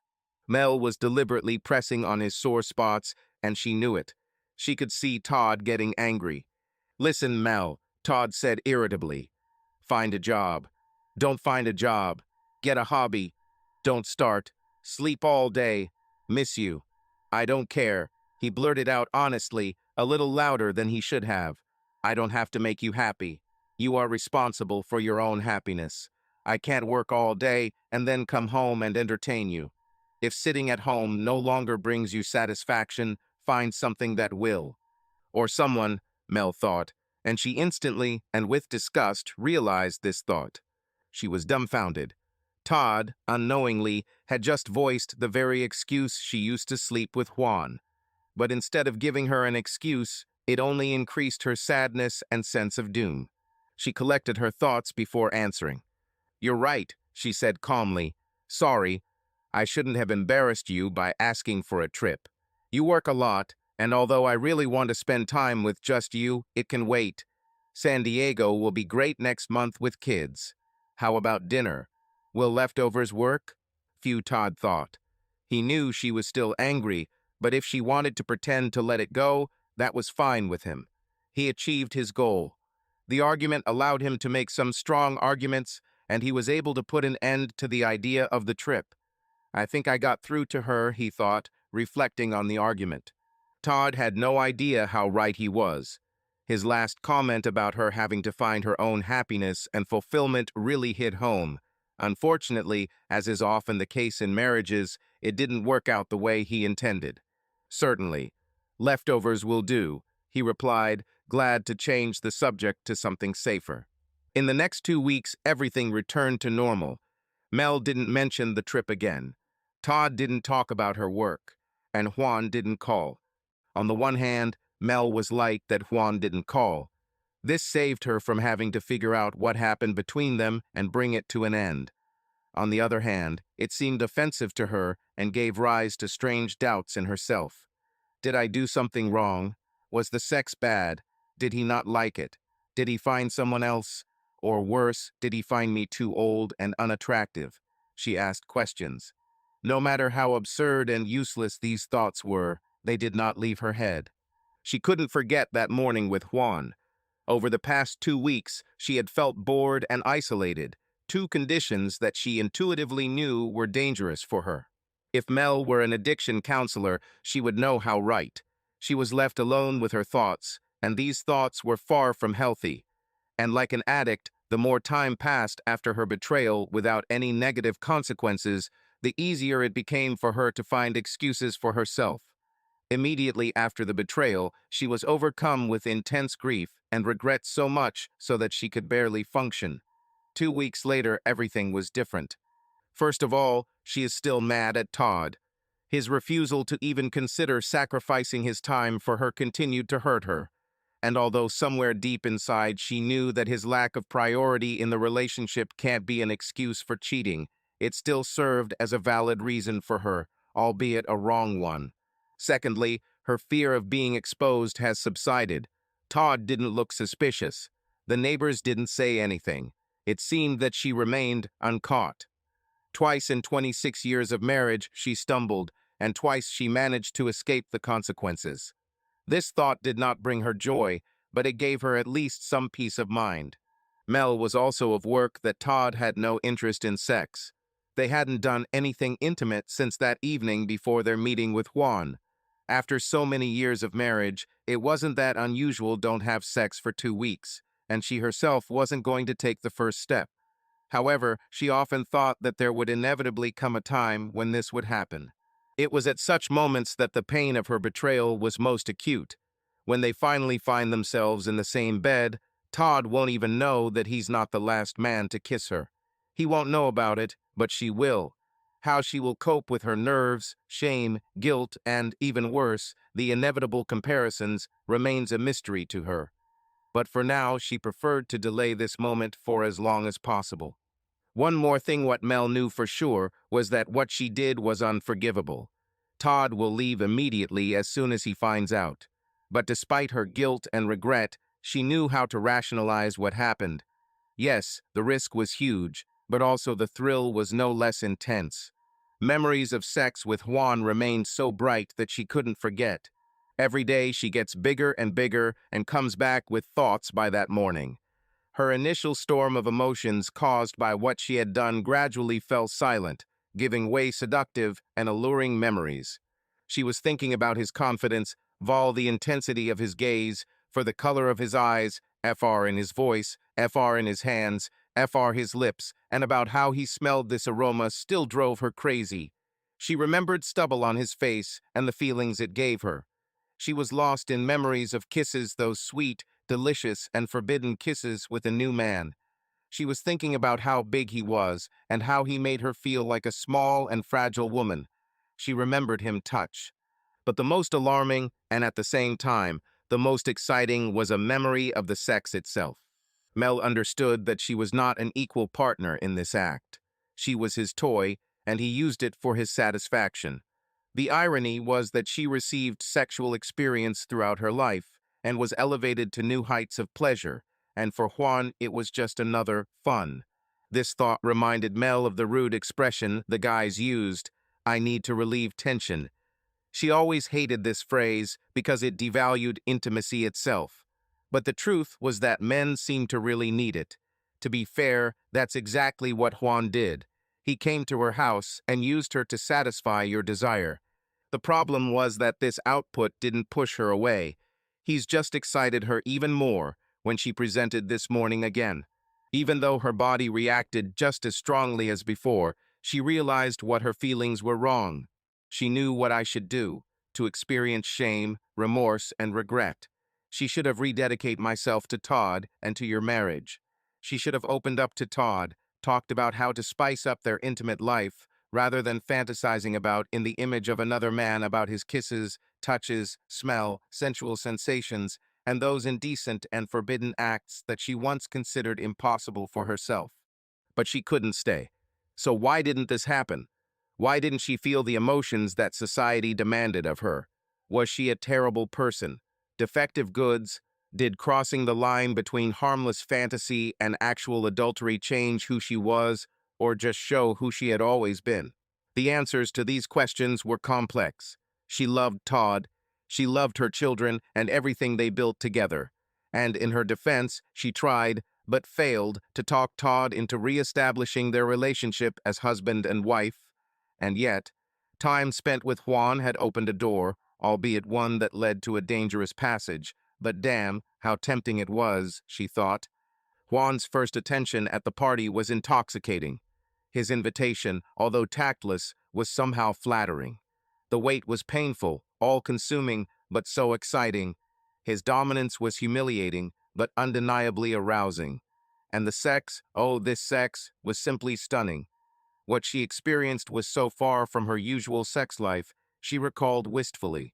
Funny, she thought. The morning after the betrayal, she was a bundle of nerves.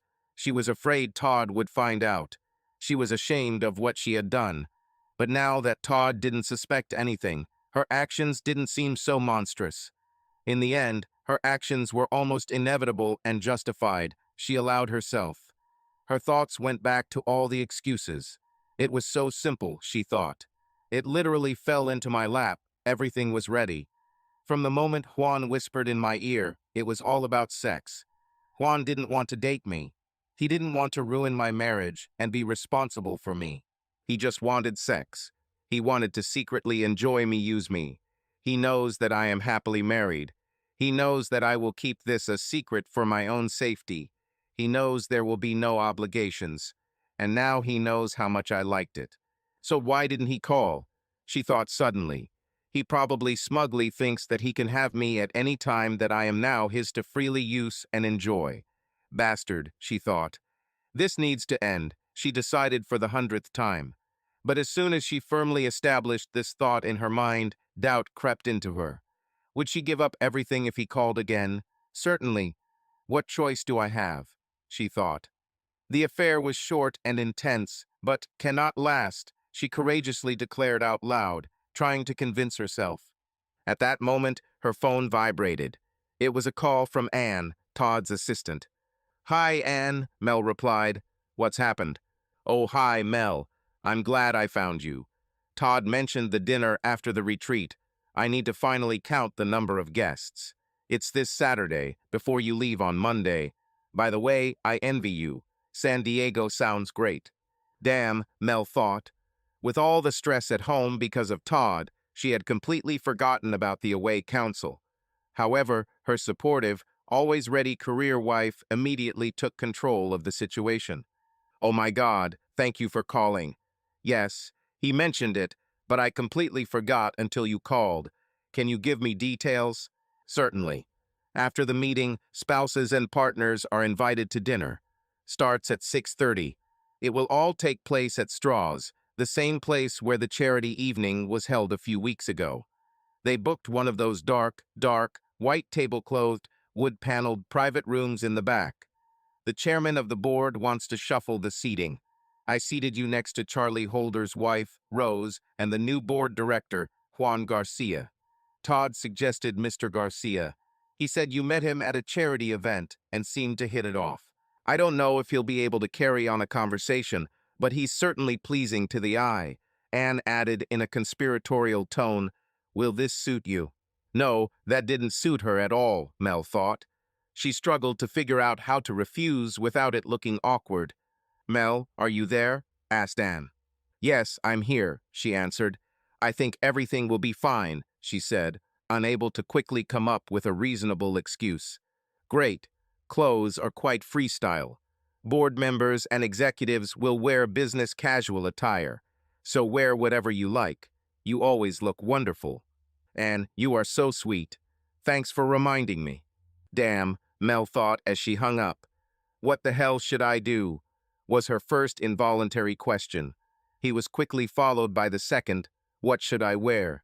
Mel had been emotionally exhausted all week. Her stomach was in knots at the thought of the awkwardness of the evening ahead. But in those moments when these knots gave way to butterflies, she caught herself feeling something similar to a school crush. She admitted to herself that it was stupid, but the feeling was real. As before her first meeting with Juan, her mood fluctuated between a firm decision to end everything and a stupid, girlish excitement at the thought of seeing him again. Why am I so nervous? He won't humiliate me or try to do anything. This will be a big company. Nothing will happen. Is it true? She asked herself many times. Through her ups and downs, she continued to obsess over what to wear. She always wanted to look good, but this was somehow different. She was still a little angry that he didn't call. Her subconscious reaction to this irritation was not joy, but uncertainty and a desire to show Juan what he had missed. To hell with him if he thinks I'm too old, she thought as she sorted through the clothes in her closet without much success. Nothing seemed right. In the end, she decided that she needed to buy something new and headed to the mall. She found a royal blue short-sleeved Align dress at Nordstrom that fit her perfectly. She was delighted with the cut, and although it was an inch shorter than the modest Mel voice in her head allowed, and a little dressier than required for the event, it was very flirty and looked great on her. She decided to take it.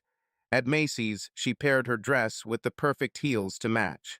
Passing by Victoria's Secret on the way out, she immediately turned there.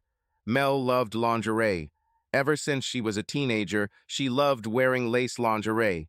It made her feel feminine and confident. Todd once asked her, "When did you start wearing sexy lingerie like that?" She replied flirtatiously, "About the time I realized boys could see him." It wasn't until she was standing in line at the checkout that she asked herself, "What the hell am I doing? Why the hell am I buying new underwear for a bored dinner?" Subconsciously, she couldn't find a good answer to that. She already had enough good underwear at home, and there was no need to buy a new set just because she decided to wear a new dress. She didn't go on a date and wasn't going to tell Juan in new clothes that it was the end, that their romance would never happen again, and that it wasn't even worth remembering. If she were honest with herself, she would think more deeply about her actions and would not write off the purchase as a habit or necessity. She wouldn't try to justify it by saying that Todd would like it. But she wasn't honest with herself.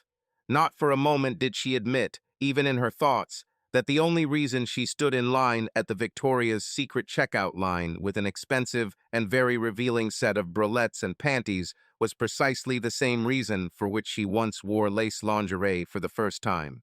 Because the boy can see it. On Saturday morning, Todd left home early for a council meeting. They agreed that Mel would take an Uber there, and then they would go home together. Mel didn't have any special plans for the day other than to get her nails done. Returning home, she wandered aimlessly around the rooms, but spent most of her time thinking about Juan and the upcoming conversation. Mel wasn't weak, but she still wasn't sure how the evening would go. She knew how she wanted him to go. She wanted to immediately and unequivocally make it clear to Juan that what happened between them was over. She hoped that he would wisely accept her request, after which they would simply spend a pleasant evening, talking politely about safe topics. But she also knew that Juan easily confused her, and none of their previous conversations had gone as she had planned. She needed a plan B. Well, if he gets too personal or pushy, I'll just turn away from him at dinner and talk to Rose, she thought. He won't like it, but he's not stupid. He won't make a scene. Satisfied that she had thought through every possible scenario, she left the kitchen and went upstairs to the shower. The shower was great. She shaved and was about to leave when she suddenly realized that she had not shaved completely. She returned to the shower to finish the job. Like buying a new dress, shoes, and set from Victoria's Secret, a close shave was immediately written off in her mind as a necessity before her trip to San Diego. She was allegedly preparing for the beach season and wanted to look perfect in a swimsuit. When Mel walked into the private dining room, she immediately noticed Juan and Todd standing together at the other end of the room. "Oh shit," she thought, and her heart skipped a beat. Could this get any more awkward? They couldn't see her, so she stopped to compose herself and steal a glance at both men. The sight of Juan again caused a flurry of emotions, instantly returning her to the morning of their betrayal. There he is, all 6 feet 2 inches tall. Even from a distance, he looked fit and elegant. Black hair, charcoal gray trousers, and a starched white, clearly expensive shirt set off his olive skin. He smiled widely, laughing at something Todd said. Despite her intention to tell him that she didn't want him anymore, she felt proud that he wanted her. He had a limitless choice of women, but he chose her. This pride was misplaced, but still there. "Well then, it's time," she muttered under her breath. She took a deep breath and headed across the room. "Time of reckoning," she said to herself, gathering all her determination before the upcoming conversation. Both Todd and Juan noticed her at the same time. Their reaction was the same. They immediately stopped talking and just stared at her. Mel was incredibly good. Her hair was perfectly styled. The dress fit perfectly, highlighting her tanned, slender legs. Her smile, although unbeknownst to them, was forced, lit up the entire room as she approached. "Ah, the always beautiful and charming Miss Abel," Juan said as Mel approached. He leaned over and kissed her on the cheek. "Thank you, Mr. Garza." "You're so kind," Mel replied, blushing slightly at the compliment and his touch. "Hello, dear. You look amazing," Todd said as she approached. "Thank you, honey," she replied, and they exchanged a quick hug. "Should I bring you anything?" asked Todd. Yes, vodka and tonic, Mel answered, perhaps too quickly. She desperately needed this drink. Her heart was pounding as she tried to act natural, standing between her husband of 26 years and the near stranger she had allowed to have sex with 2 weeks ago. Todd nodded and left to get a drink, leaving her alone with Juan. Mel visibly sighed in relief when Todd left. Everything turned out to be more complicated than she thought. Mel, you look amazing, Juan remarked. Thank you, Mr. Garza, Mel responded subtly, regaining her composure. Why is it so official? I thought we had already switched to you, he said with a sly smile. Well, I'm glad you mentioned that, Mel replied in her most serious business tone. I'm also glad you didn't call. And by the way, if I called, I wouldn't answer, she said firmly, with more confidence than she actually felt. How's that? Yes. Are you leaving me? He asked playfully. Yes. No. Damn it, Mel muttered, losing her mask of formality for the first time since arriving. I'm not leaving you because I was never with you, she tried to explain. This statement made Juan's eyebrows rise in surprise, but he didn't say anything. I mean, I was with you, but damn. Mel lost her train of thought. Things didn't go according to plan at all. She paused and took a deep breath before continuing. That's enough, she said firmly, more to herself than to him. Do you really need to explain? She asked rhetorically. Fine. How about this? I can't see you anymore. Can I ask why? I'm married. I love Todd. I have children. She fell silent for a moment. Do you need more explanations? For example, I risked too much for too little. I seem to remember that you liked it, he said calmly. My pleasure is not the point. My marriage is what's important, she answered harshly. Okay, Juan answered calmly, raising his hands, palms up, in a gesture of reconciliation. I don't want to argue. We were seated next to each other, as far as I know. Let's talk over dinner. At that moment, Todd returned with a drink for Mel. Mel quickly turned the conversation to forcedly innocuous topics and empty pleasantries as she sipped her cocktail. The chairman of the council announced that it was time for dinner, and the guests began to take their seats. Mel made a detour across the open bar and grabbed another drink. She was still a bundle of nerves, and the evening wasn't getting any easier. As everyone took their seats, Mel's curiosity eventually got the better of her. Todd was safe at the other end of the large table on the opposite side. Juan sat to Mel's right, at the very end, where there were no other guests. The seat to her left was still empty, but she expected Charlie's wife, Rose Holder, to take it. They were practically alone, and after several minutes of awkward silence, she finally asked, Well, I give up. Why didn't you call? Juan was in no hurry to answer. Well, first of all, I was busy. And like you, I wasn't sure it was worth it. Juan's answer took Mel by surprise, which immediately showed on her face. Juan continued, No, don't get me wrong. I'm not saying you're not worth it. This is not true at all. You were definitely worth the morning of my time and a little risk. But like you, I started to wonder if it was worth continuing. Mel was surprised by his frankness. Great, so we agree. No, Mel, I said I wondered if it was worth it, but I definitely haven't decided. But when I saw you today, I realized that I was wrong. You are beautiful, you're charming, and you're not the bundle of nerves I expected to see. Mel blushed for the second time that evening. Everything was going completely wrong. She put so much time and effort into her hair, dress, and makeup to show Juan what he was missing out on. But now that he saw it, her decision to end everything became much more difficult. At that moment, Rose sat down to Mel's left, and she turned to say hello. Moments after greeting Rose, Mel felt Juan's hand on her thigh.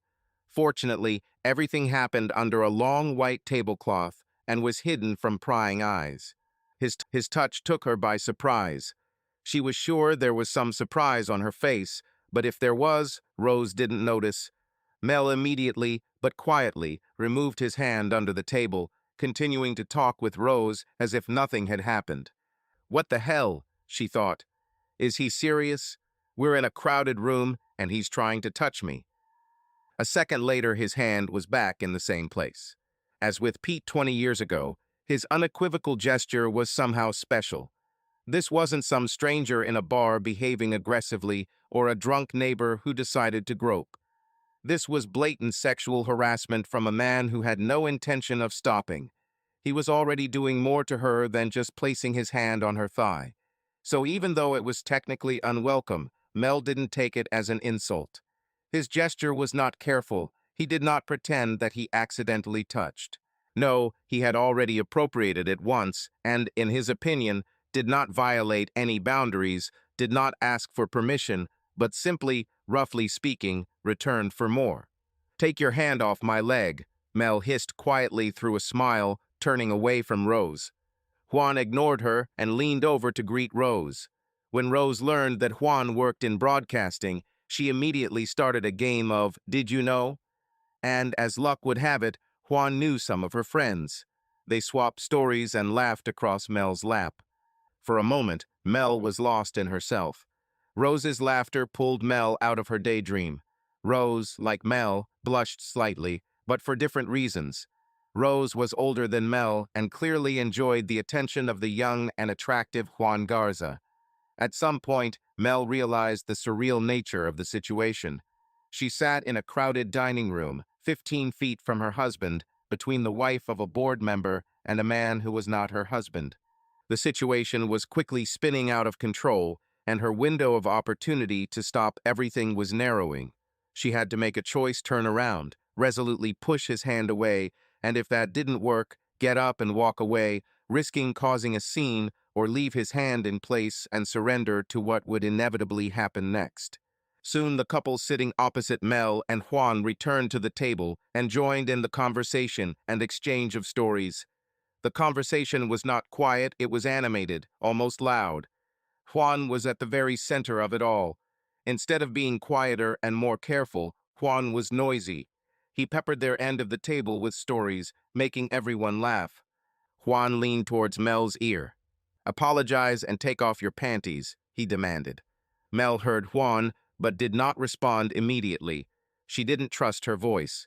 After a moment to catch her breath and collect her thoughts, she was ready to answer, but suddenly changed her mind, stood up, grabbed her purse, and, excusing herself, headed to the women's restroom. As she passed the end of the table where Todd was sitting, she didn't even look back. Sitting in the toilet stall, she stared at her panties, stretched between her knees under her pulled-up dress. "Oh God, people must have noticed something," she worried. "What am I doing? Why am I thinking about taking off my underwear for this man?" she asked herself. "I have no history with him. I'm not devoted to him. I definitely don't love him," she thought. Why do I obey him? Mel didn't know. She also realized that she felt powerless, but at the same time alive, more than ever in recent years. Why is this arrogant stranger so intoxicating? Why do I let him do whatever he wants? Although she pretended to think about it, deep down she knew that she would give in. And realizing the inevitability of her decision, she again felt growing excitement. She slowly pulled her panties down below her knees, pulled them off through her heels, crumpled them up, looked at them for a second, and put them in her purse. "That's it, it's decided." She stood up, straightened her dress, checked her makeup and lipstick, and left. Returning to his seat, Mel called Todd. "Hey, you seem to be having fun at the other end of the table," he said. "Yes, it's quite noisy there," she admitted excitedly. Mel was sure the guilt was written all over her face, and the realization that she was standing in front of her husband without wearing underwear was excruciatingly awkward. She leaned over so only he could hear. "Mr. Garza is setting the tone there. Rose has had a little too much and enjoys the attention, and I'm sandwiched between them and just go with the flow," Mel explained nervously. "As you can imagine, it's difficult to get words in."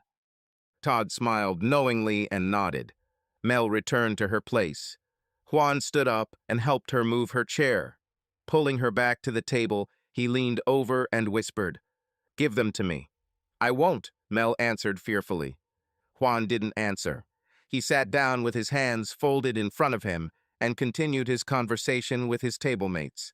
Mel wanted to cry. She was all confused. She reached into her purse, squeezed the panties in her hand, reached under the table and put them on Juan. Juan reached under the table, accepted her offering, and put the panties in his pocket. A few minutes later, dessert and coffee were served. Afterwards, the guests began to leave. He smiled again, helped Mel up from the table, and leaned over to kiss her cheek goodbye. I stayed at the Hyatt Hotel in the center. Come tomorrow afternoon, he whispered. With these words, Juan said goodbye to the others at the table and left. On the way out, in front of Mel, he shook hands with Todd T. Mel clung to Todd as they walked to the car. Between the sexual heat and the alcohol, she didn't trust her own legs. "Oh God, I'm glad it's over," Mel said as they drove away. "I owe you one," Todd replied, misinterpreting the reason for her relief. "But there is good news. We are going on vacation on Monday. Now it's time to take you home," he said, noticing for the first time how tipsy Mel was. Mel moved closer to Todd in the seat. She grabbed his arm at the shoulder. "I can't wait for our trip," she purred, snuggling into his shoulder. "Maybe we can start our holiday fun this evening," she asked. She had never been so excited in her life. She needed release, and not just desire, but an insane, urgent need for sex. However, Todd was annoyed. The end of the table where Mel sat had been noisy all night, showing, in his opinion, a lack of decorum. Besides, Mel was clearly drunk, and although she didn't disgrace herself, she should have realized that this was a business meeting where his boss and the entire board of directors were present. To be honest, Todd was also a little jealous. It was obvious to every man at the event that they were all no match for Juan in the eyes of women. The fact that Mel confirmed his insecurities by becoming passionate after an evening with Juan only angered him even more. "Why is this sudden?" Todd said, dissatisfied. "Did sitting next to Juan really turn you on this much?" "Don't be like that, honey," Mel cooed. "Remember, many years ago, when you came from my brother's bachelor party after the club and burst into bed, full of passion. I said that you were making me sick and asked you to leave me alone. I said I wouldn't have sex with you after you spent the night drooling over dirty naked girls. And you said—" Mel squinted her eyes with a sly, slightly drunk smile. "Darling, it doesn't matter where I get my appetite. The main thing is that I have dinner at home." Mel giggled, imitating Todd's thoughtful voice, but Todd only grew more gloomy. Mel basically admitted that yes, it was Juan who turned her on. Todd pulled away abruptly. "Stop it. I need to concentrate."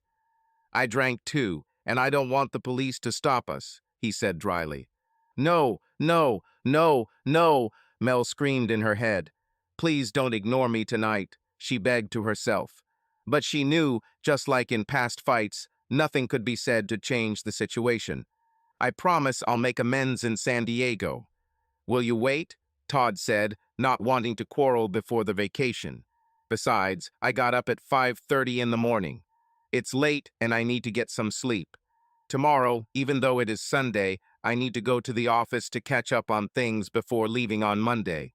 Preparing for the retreat had set me back on schedule. And here it comes again. Another one-sided quarrel. It will continue to be so. Take it or leave it." With these words, Mel let go of her husband's hand and turned back to her seat, looking straight ahead. "Of course, dear. Sounds good. What will you do tomorrow?" Todd finally asked, breaking the awkward silence. Mal thought about his question for a long time. She turned it over in her head several times. She thought about it as if it were the most important question she had ever been asked, and indeed it was. What she decides to do tomorrow will change her life forever. "Oh, I don't even know," Mel finally answered. "Maybe I'll have a Mel day. I need to go shopping, buy something, and then who knows? Let's see where the day takes me." They spent the rest of the ride home in silence. Both were deep in thought about their plans for Sunday, 26 years later. "Good morning," said the girl at the reception. "Can I ask you two to check in?" "Certainly. I'm Karen Abel Stevens, and this is my brother Zach Abel. We came to visit our mother, Melinda Abel. She's in the memory loss ward. Have you been here recently?" "Yes, this is only my third day." The girl looked at the magazine. "Everything is fine. I think you know she's on the third floor, and you have the code?" Yes, we know everything. Thank you, Karen replied. Karen and Zach took the elevator to the third floor, entered the entry code, and looked around. Mal wasn't in the common room, so they went to her room and found her sitting in front of the TV. Hi, Mom, they said in unison. Hi, Mal replied. How do you feel? Zach asked, turning off the sound on the TV and sitting down. So. Are you sick? No. Today is Daddy's birthday, Karen interjected, trying to distract her mother from her pains and ailments. We came to visit you and celebrate a little. Who? Dad, Karen repeated. My dad? No, Zach laughed. Our dad, your husband. Here he is in this photo, he said, pointing to the photo on the TV stand. Remember we did it on that trip to San Diego. This was our last family vacation before we got married and had grandchildren. Here's Dad, Zach pointed to the photo again. Mal's expression remained blank.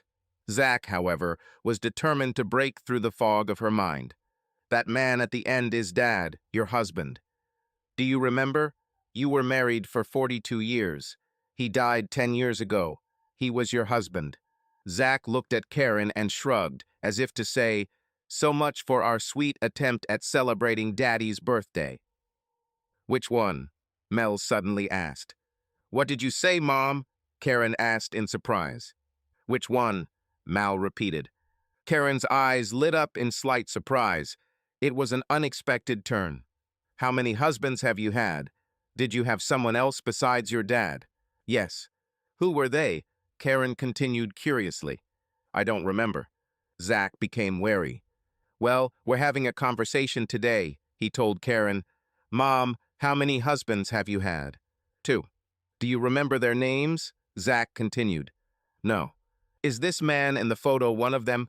Zach asked again, pointing to the picture. I don't remember.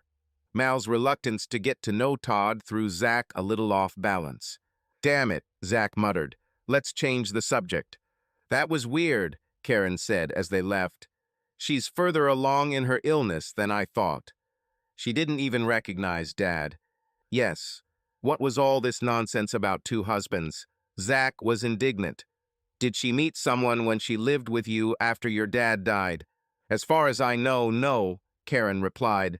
She lived in the guest room, helped with the children, and went to church. I haven't heard of the boys. Maybe she was talking about that old high school boyfriend that Dad didn't like. What was his name? Are you talking about Pete? Asked Karen. If so, then it was a very long time ago. It seems she would have forgotten about Pete much sooner than she forgot Dad. Yeah, you're probably right, Zach agreed. Do you think she might have cheated on Dad while we were growing up? Asked Karen. Mother? Are you kidding me? Zach laughed. Our ideal mother. The mom who's always home after school. Soccer mom. No, she would never change.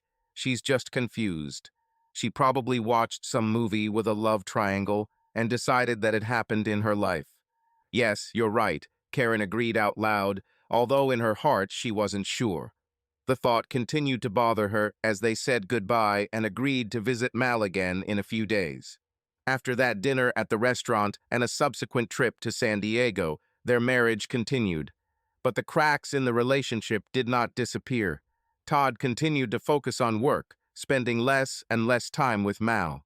He became the company's CEO, and his schedule became even busier. Their trip to San Diego was pleasant, but did not solve the problems that had accumulated. Mel has accepted that their marriage will never be the same. She focused on family, volunteering, and her hobbies. Deep down, she still loved Todd, but she felt that their relationship had become one of coexistence. She never told him about Juan and never repeated the experience, but her inner conflict remained. Todd, for his part, remained blind to Mal's feelings. For him, work was the main priority. He believed that he was providing for his family, and that was enough. The death of his parents and the growing up of his children changed him greatly. He became more withdrawn and self-absorbed. Todd died of a heart attack a year after his retirement.